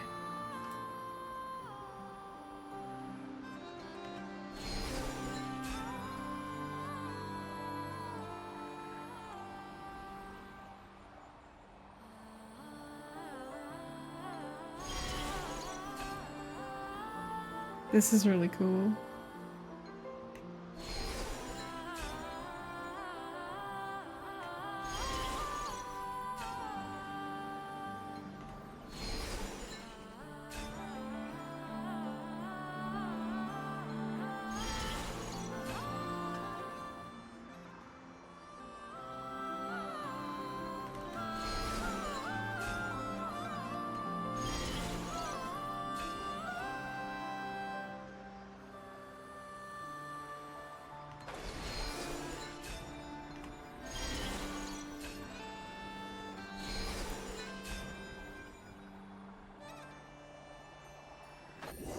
We land in a safe place.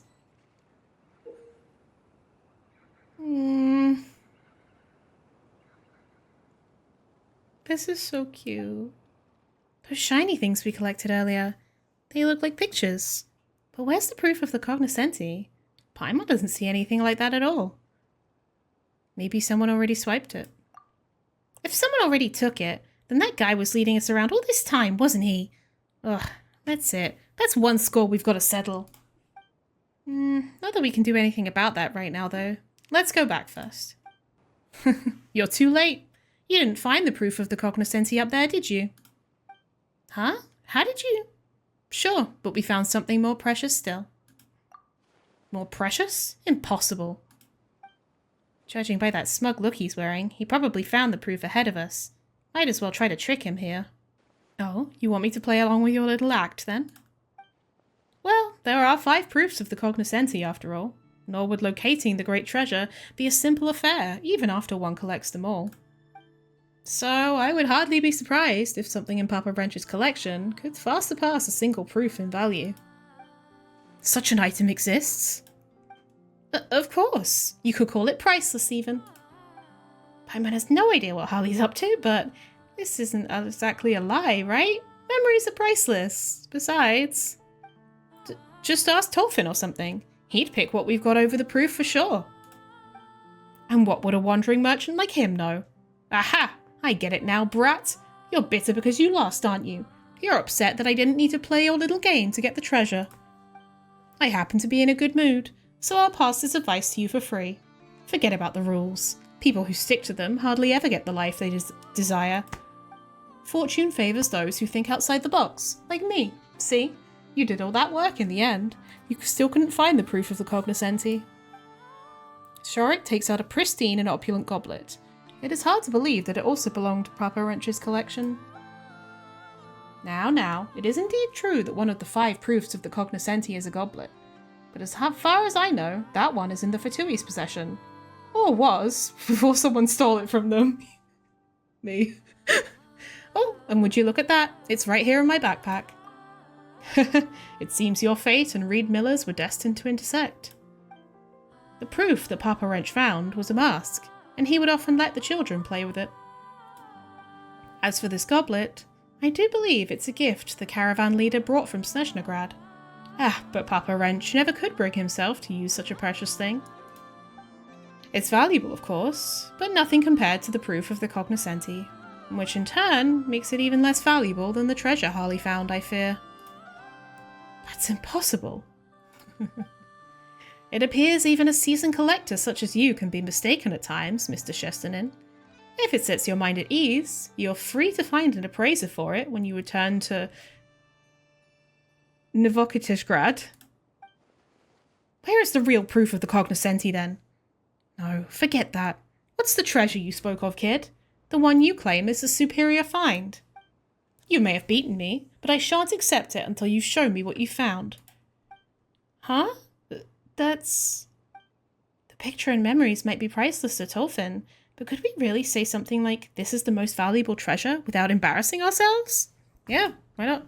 Hurry, Harley! Think of something! Since there's more to what happened aboard the Fortunate One 10 years ago. Before we show you, take a look at this. You show the picture from earlier to Jorik. What is this trickery? Who commissioned you to do this? Was it that old man? Is he still alive? Where is he? So you are the Jorik that Papa Wrench mentioned. Papa Wrench. So he lured me here with a fake name so he can have his revenge, is that it? You think you can take me? Revenge? What are you talking about? Wait, so the one who pushed Papa Wrench off the ship was... Drop the act. You're all working for that old man, aren't you? Wait, does Denyusha know? Is she in on this too? That woman. She agreed so quickly because she knew this was a trap all along, didn't she? Offering to deliver the letter, doing all that, just to isolate me? That's right, it's over. No, not one of you will ever get me. Not you, and not that old man. Jorik scurries away, not even bothering with the precious goblet he mistook for the proof of the cognoscenti. Are you just letting him go? We don't have any grudge against him, but isn't Papa Wrench your friend? Don't worry, the path he took looks most dangerous. I would not be surprised if something happens to him. What do you mean? I mean that Papa Wrench has many other friends aside from me. Besides, who doesn't love a story where justice is served? I'm afraid 10 years wasn't long enough to change his ways. If he had proven himself a changed man, even just a little, then I would have forgiven him, per Papa Wrench's wishes. Alas, like many others, he too is a prisoner to his baser instincts. What a tragedy. What saddens me more is the lack of a winner in our little treasure hunting game. No new story material for me then. Oh, Paimon almost forgot. Where exactly is the proof of the cognoscenti? Will we find it here? Can we ask Hugin for help? Might this be what you're looking for? I knew it. A mask. Is this it? But how? You had it on you this whole time? Not quite. Zhorik did find it first, but he thought the flashier, fancier goblet was the real proof, so he tossed the mask aside. And now that he's forfeited it, the treasure is yours. Feels like a freebie. But wait, we worked hard for it too. It's our just reward. That's right. If you end up revealing the great treasure's secrets, well, that would make for a fascinating story. I guess I'll come visit Colonel Iron Whale from time to time about the proofs of the cognoscenti. They make for great stories, so I do know a thing or two. Allegedly, there are 5 proofs of the cognoscenti in total. Besides the one Papa Wrench had, there are 2 more on the 3 southern islands. The remaining 2 are further north. You might find more clues about them in Pyramida. So there'll be more nodkrai at some point. If you're also interested in the great treasure, you might want to keep an eye out for them. About Hugin. A journey needs empathetic companions, no? It had quite the natural gift, so training it didn't take long at all. Maybe it's because I have a special connection with weasel thieves, which I suppose you could call a family tradition too. Photo pieced back together from recovered fragments. Scrawled messily on the back are the words, "I'm a bad kid, but thank you. This time it's not a lie." A cold mask that once concealed a true face. It is said to be a keepsake from Reed Miller, the founder of the Treasure Hoarders. No adornments grace the mask, but for the frosty moonlight that dances across its pure silver facade. According to the tales that circulate in Nasha Town today, the Master Thief once walked the world without a disguise, free and tall. It was only after the cold gibbet in front of the royal court failed to take his life that he began wearing the silver mask that might have covered his handsome face forevermore, had he not taken it off once more, and for good, after the pitch-black calamity swept the borderlands. Over the centuries, countless rumours have circulated about the reason behind the Master Thief's actions. Some say he did what he did to keep himself safe from the relentless searches happening in Snezhnaya, while others say that he wore a mask to hide certain marks that had been left on him by the executioner. Some tales claim the Master Thief put on the mask after growing weary of the love or hate of the madding crowd, that his close shave with death had left him a changed man, taciturn and sparing with his words.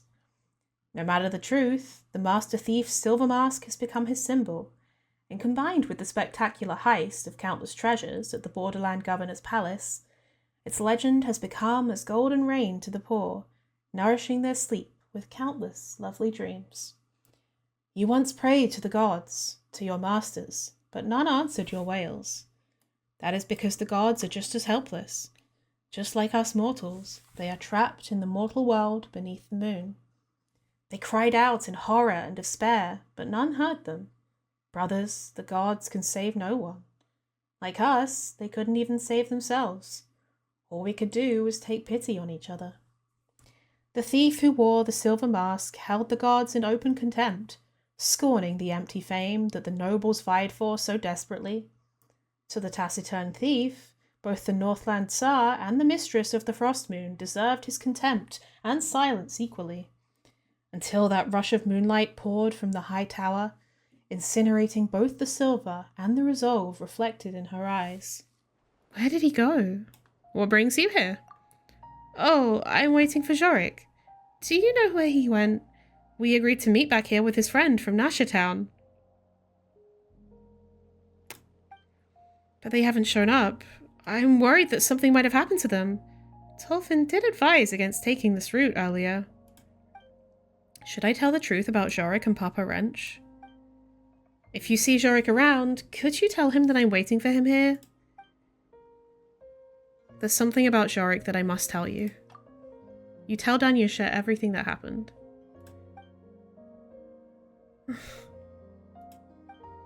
So father was... Shorik. No, that's impossible. It was just an accident.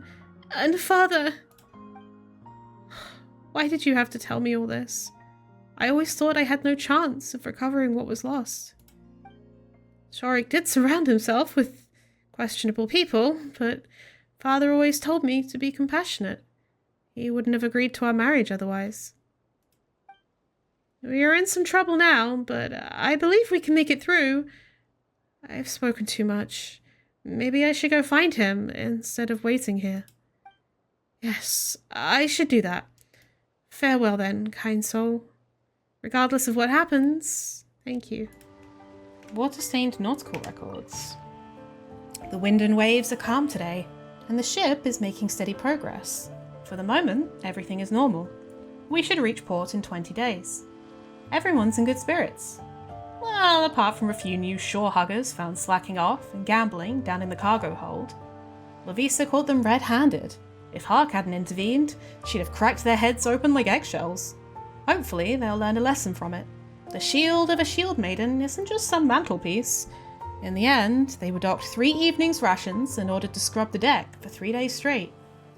Where have I heard shield maiden before? The morning fog was thick, with visibility down to less than 10 chains. It didn't begin clearing until midday.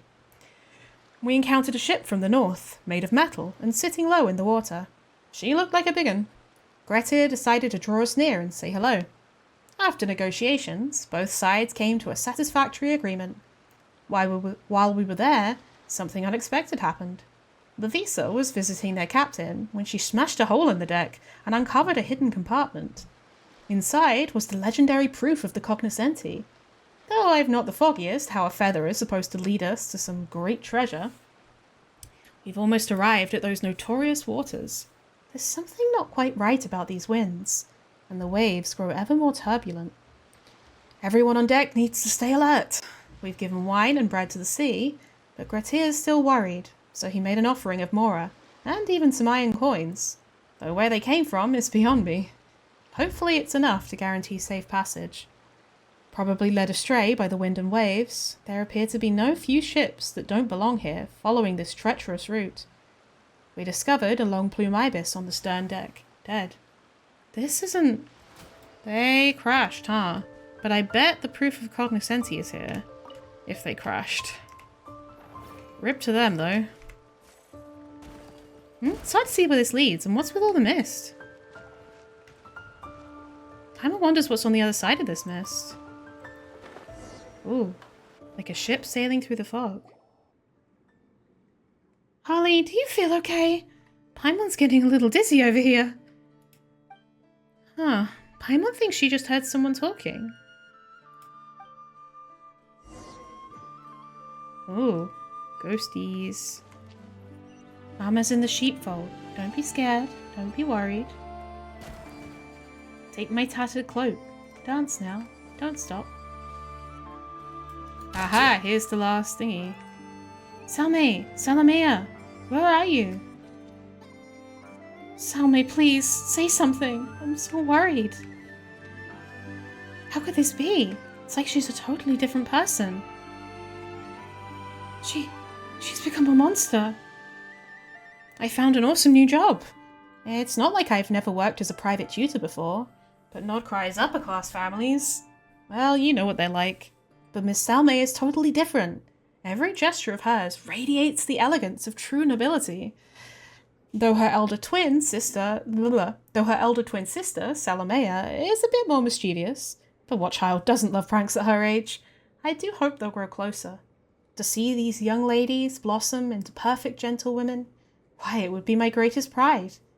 When I was tucking the 2 darlings into bed, they begged me to sing Mama in the Sheepfold for them. It's not my favourite lullaby by a long shot. What with its most quaint lyrics, but since the girls like it, I guess all's well. Thankfully, my fever had abated by this morning. Otherwise, I might have missed boarding the Fuzzagrin. And then what would I do? How could my 2 little sweeties go travelling alone without their tutor's supervision? I'm still not sure how I caught the flu. I've always been meticulous about health and hygiene. Wouldn't do to infect the children, you understand. Salamea's been in a foul mood all day, and she won't say why. When I was tucking her in at night, she covered her head with the blanket and turned her back to me with a harumph. Is she mad at me? Or uneasy at being away from the comforts of home, I'll wager. Sweet little Salme, though, well, she's a different story. She apologised to me on behalf of her sister and told me not to take it to heart. As though I could. The only thing my heart has room for is love for these two children. Just as I was about to close the door, Salme whispered, Miss Vadrana, can you promise me something? Naturally, I accepted. For these two children who had left their home and their father to travel by themselves, I would promise them anything. Please go back to your cabin now, and promise me you won't set foot outside your room until the sun is up. I hurriedly closed the door. I was so overcome with emotion that I nearly wept. Salme was worried about my health. As soon as I finish writing in my diary, I'm going to do exactly as she says and sleep until sunrise. I don't think she was worried about your health, bestie. Good heavens! A terrifying thing happened today. A passenger was attacked after dinner, and no one knows if they're alive or dead. One of the kids, I guess, the Salamea, perhaps, turns into a monster? I took the children straight back to their rooms and put them to bed. Once they were asleep, I went to check the situation at the scene. The damaged cabin had already been hastily repaired, but there was still water on the floor. Something, who knows what, had smashed through the hull and snatched the passenger away. At around midnight, the captain held a meeting in the dining room to explain the situation. There was nothing we could do for the missing passenger, so for the sake of everyone else's safety, the Fuzzagrin would leave these waters as soon as possible.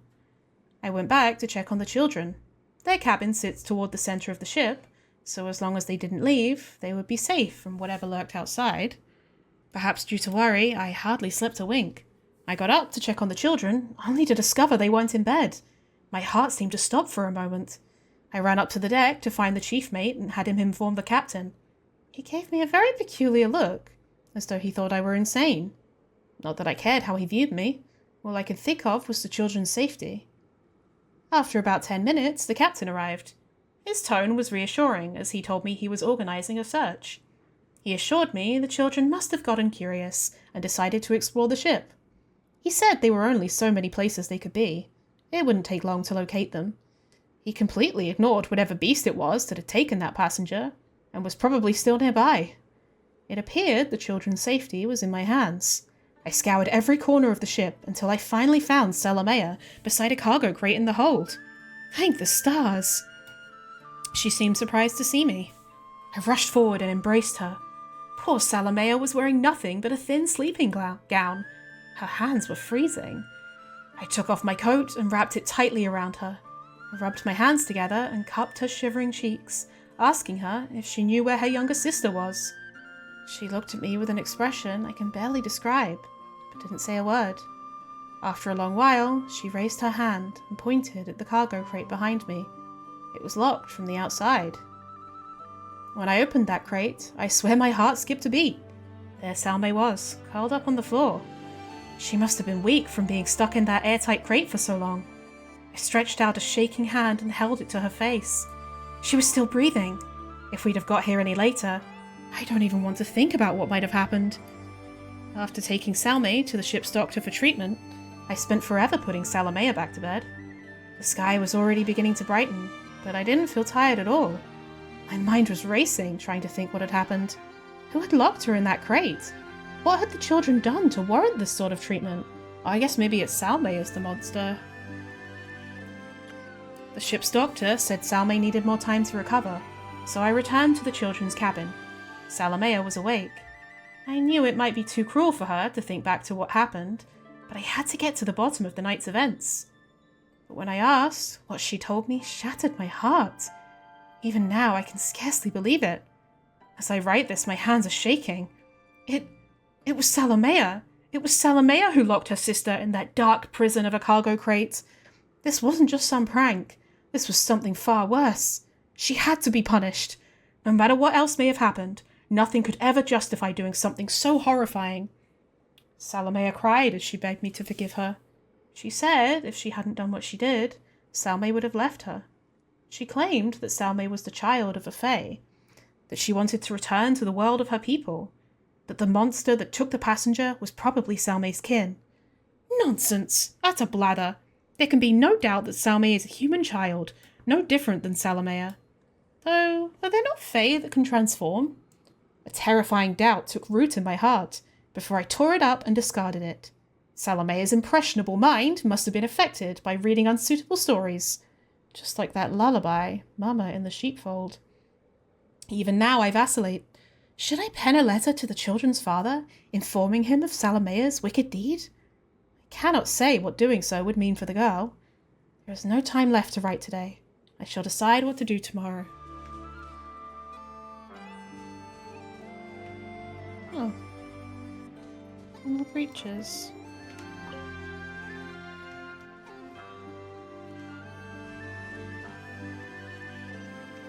Ah, nice. Oops, didn't mean to do that. Oh well. If you need help with carrying this stuff, I'll get God, this Kakuku guy's so on. fucking deep, bro. Look at this shit. Wow, there's a bunch of those shiny little things we saw earlier. Wait, where are we anyway? Wait, were those little things fae? Could it be we circled round to right under that weird tree? And those green things, what even are they? Oh. So are we underwater? It kind of looks like we're underwater. But it could just be the Kuvaki. We're not swimming anyway. You mean your daughter? That question's a bit tough for me to answer. But I do have a sister who's much younger than me. Kids her age can have all sorts of ideas.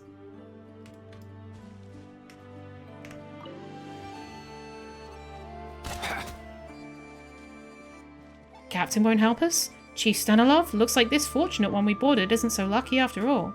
Sorry, I didn't mean to offend Mr. Shestanin's your friend. Friend, I understand that. We'll find him. Oh! This was part of the ship that... where the guy chucked the other guy overboard. Water-stained investigation notes. Victims. M.Z. Plekhanov, loan shark, died a violent death with multiple stab wounds.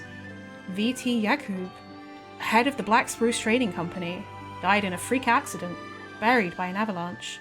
Suspects. I.K. Dmitri, former rail worker, lost everything due to Plekhanov's exploitation. O.V. Kozlov, second in command at the trading company, has had recent disagreements with Yakub. The two suspects with the most compelling motives both had airtight alibis, stymieing the investigation. However, precisely because their alibis are so perfect, it raises suspicion that something else is going on. Two apparently unrelated cases, but with motives linked to the suspect in the other case. This can't be a coincidence. Dmitri and Kozlov come from vastly different backgrounds. Their lives and social circles have no overlap. There was no clear thread to connect them. However, upon investigating Dmitri's associates, I discovered that when he was working as a locomotive engineer, Kozlov also served as an ordinary crew member on the same line. Clearly, Kozlov was not proud of his job, and he concealed this part of his past when he joined the Black Spruce Trading Company. The two were reunited by chance during a train breakdown, and, due to one's past grievances and the other's desire for power, agreed to work together. Dmitri used his inside knowledge to manufacture a natural avalanche, staging it as a tragic accident, while Kozlov used his own tried and tested methods to lure Plekhanov to an abandoned warehouse and kill him. Fools always believe that they can cheat fate. There's no such thing as the perfect crime. There are only imperfections that are yet to be uncovered. Chief Stanilov and Mr. Shestanin were scheduled to meet on the deck. The agreed upon time arrived, but Mr. Shestanin was nowhere to be seen. We asked his companion, Jorik, who was unusually calm and spoke with a coldness that felt out of place. He claimed to know nothing of Mr. Shestanin's whereabouts, but when told his cabin might be searched, an almost undetectable sense of panic seemed to flash across his face, before quickly donning a mask of concern. He took great pains to emphasize Mr. Shestanin's obsession with machinery, and attempted to convince us that his absence was coincidental. My intuition tells me he's lying. I hope this matter can be concluded before we reach Nasha Town. So that, yeah, this seems to be a mix of, like, notes from all sorts of different people who kept getting lured here somehow on ships that just, like, went down. Whether they went down in, like whirlpools or something. But it seems like a lot of different ships and a lot of different people were dragged down. Unless they were all on the same ship and they were all just lots of different people, but I don't know.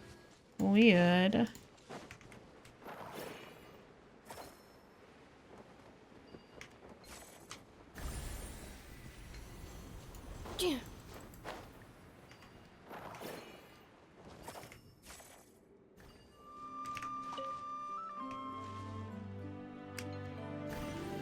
Aha, nice.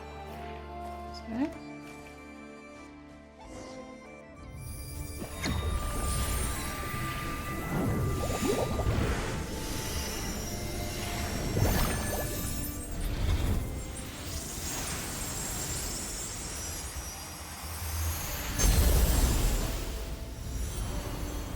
Pretty.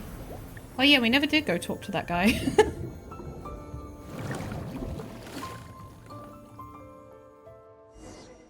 They all swam up. Harley, let's head back to the surface and see what's going on. How strange. How very strange. I wonder what his dialogue was before. Huh? This feather. Material discovered. Proof of the cognoscenti. Records updated. Now that's strange. Did you see that? The tree just lit up all of a sudden. And these little things. Too bad they're not fish. So that thing in the center must be its root, huh? Emma doesn't understand how it works, but now that it's all shiny, it looks way better than when it was dull. You explain what happened earlier. It's pretty hard to believe, but you've got no reason to spin me a yarn. Looks like that fishing buddy of mine, that half-frost moon scion, was right after all. But so what? They're just remnants of the past. Whatever they sing or say, it's not going to stop us living folks from catching living fish. Damn, he really said I don't give a shit.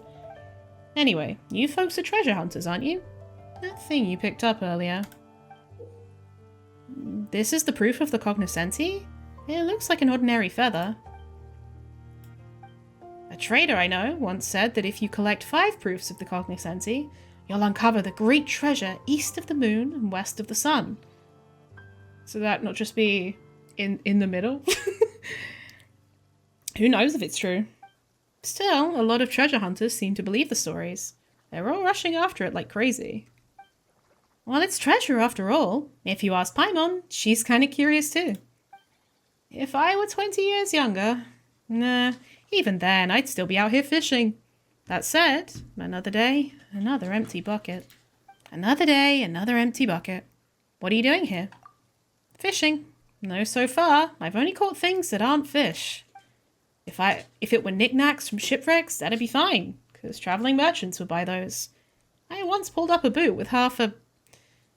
Forget it. Talking about stuff like that will scare the fish off. Is there anything of note nearby? Treasure hunting again, huh? That great treasure, they say, lies east of the moon and west of the sun. Doesn't take much to know that this isn't the place to find it. There have been a good few shipwrecks in these waters. There may well be treasure beneath the waves, not that you'd find it easy to get at. I heard talk at the tavern, too, from sailors who escaped their sinking ship. Said it happened on a moonless night, yet something was glowing among the towering waves. They swore it was one-eyed Krati, a monster that could swallow the moon. It was fighting a giant sea serpent for the right to rule its territory. Oh, there was something in the Frost Moon Scion territory where she said something about a serpent.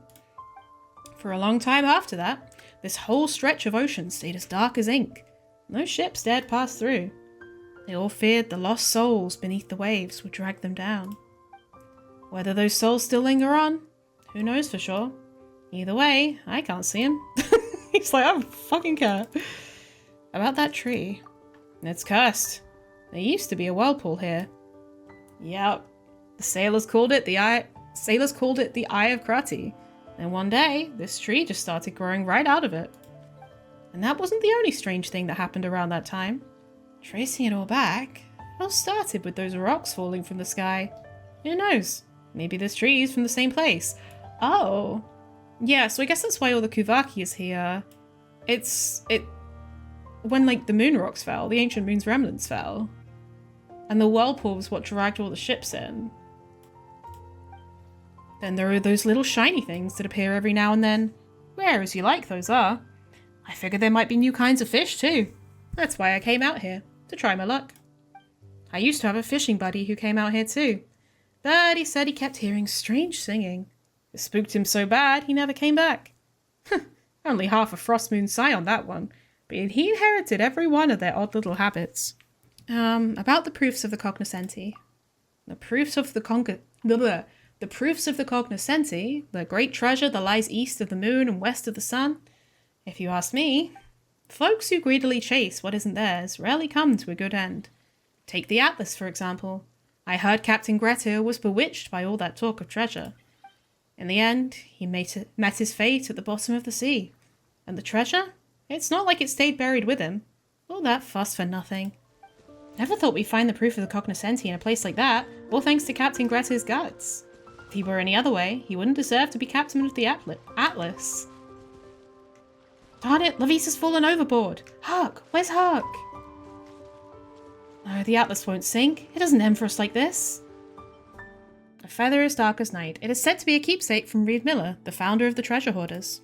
Back then, the pitch-dark, muddy currents had not yet crept into the barren tundra, and even the poor and lonely could sleep peacefully, protected by the noble fae. But a life of dull toil, lived without dreams, cannot be termed as suffering at all. Everyone was assured a small reward for their labour, enough to stay warm, for the Tsar of all Snezhnaya had a merciful heart as vast as the icy sea, and was generous even to the small and short-lived. Besides, the noble princes understood the ancient wisdom that living in unbridled luxury could corrupt fragile mortal souls. Hence, they alone would not struggle amidst hunger and cold, for it was they who had to bear the sin of fullness for the sake of the people. Such compassionate wisdom! What paragons of virtue! The nobles and commoners alike sang praises to their ruler's holy name, praise unto the master of all fae, who, like a stern father, had painstakingly established a hierarchical system of governance for all beings living through hardship. But just as the pure white light cast deep shadows, the nobles' good intentions were often lost on the foolish, and wherever a high wall was built to guard a treasure, those covetous of heart would always be tempted to steal it. In the days before the dark torrent that swallowed up all life arrived, the master of Elysium and Ravens barged into the theatre of history. His name was Reed Miller, the man who would become the master thief renowned across the nations. No one knew where this master thief had come from, just as no one could uncover his true nature, hidden beneath the endless lies he spun. Perhaps to mock those dressed in the sacred white, or perhaps to rouse those living in festering hunger, poverty, and resentment, the man raised the emblem of the Black Raven.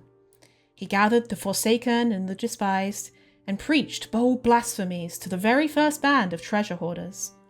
To the poor, to the hungry, to the cold, to the oppressed and the abused, to my brothers and sisters, all of you who have found your way here, if you have ever suffered injustice at the hands of fate, or if you have ever wept through the night for your neighbour's pain and suffering, if you too long for a refuge without fear, and if you too dream of a world where no tears are shed, then you too must break free of your chains and join us, your brothers and sisters. Let the dead bury the dead, and rise to build an Elysium for the hungry and the poor on the wealth of the high and haughty.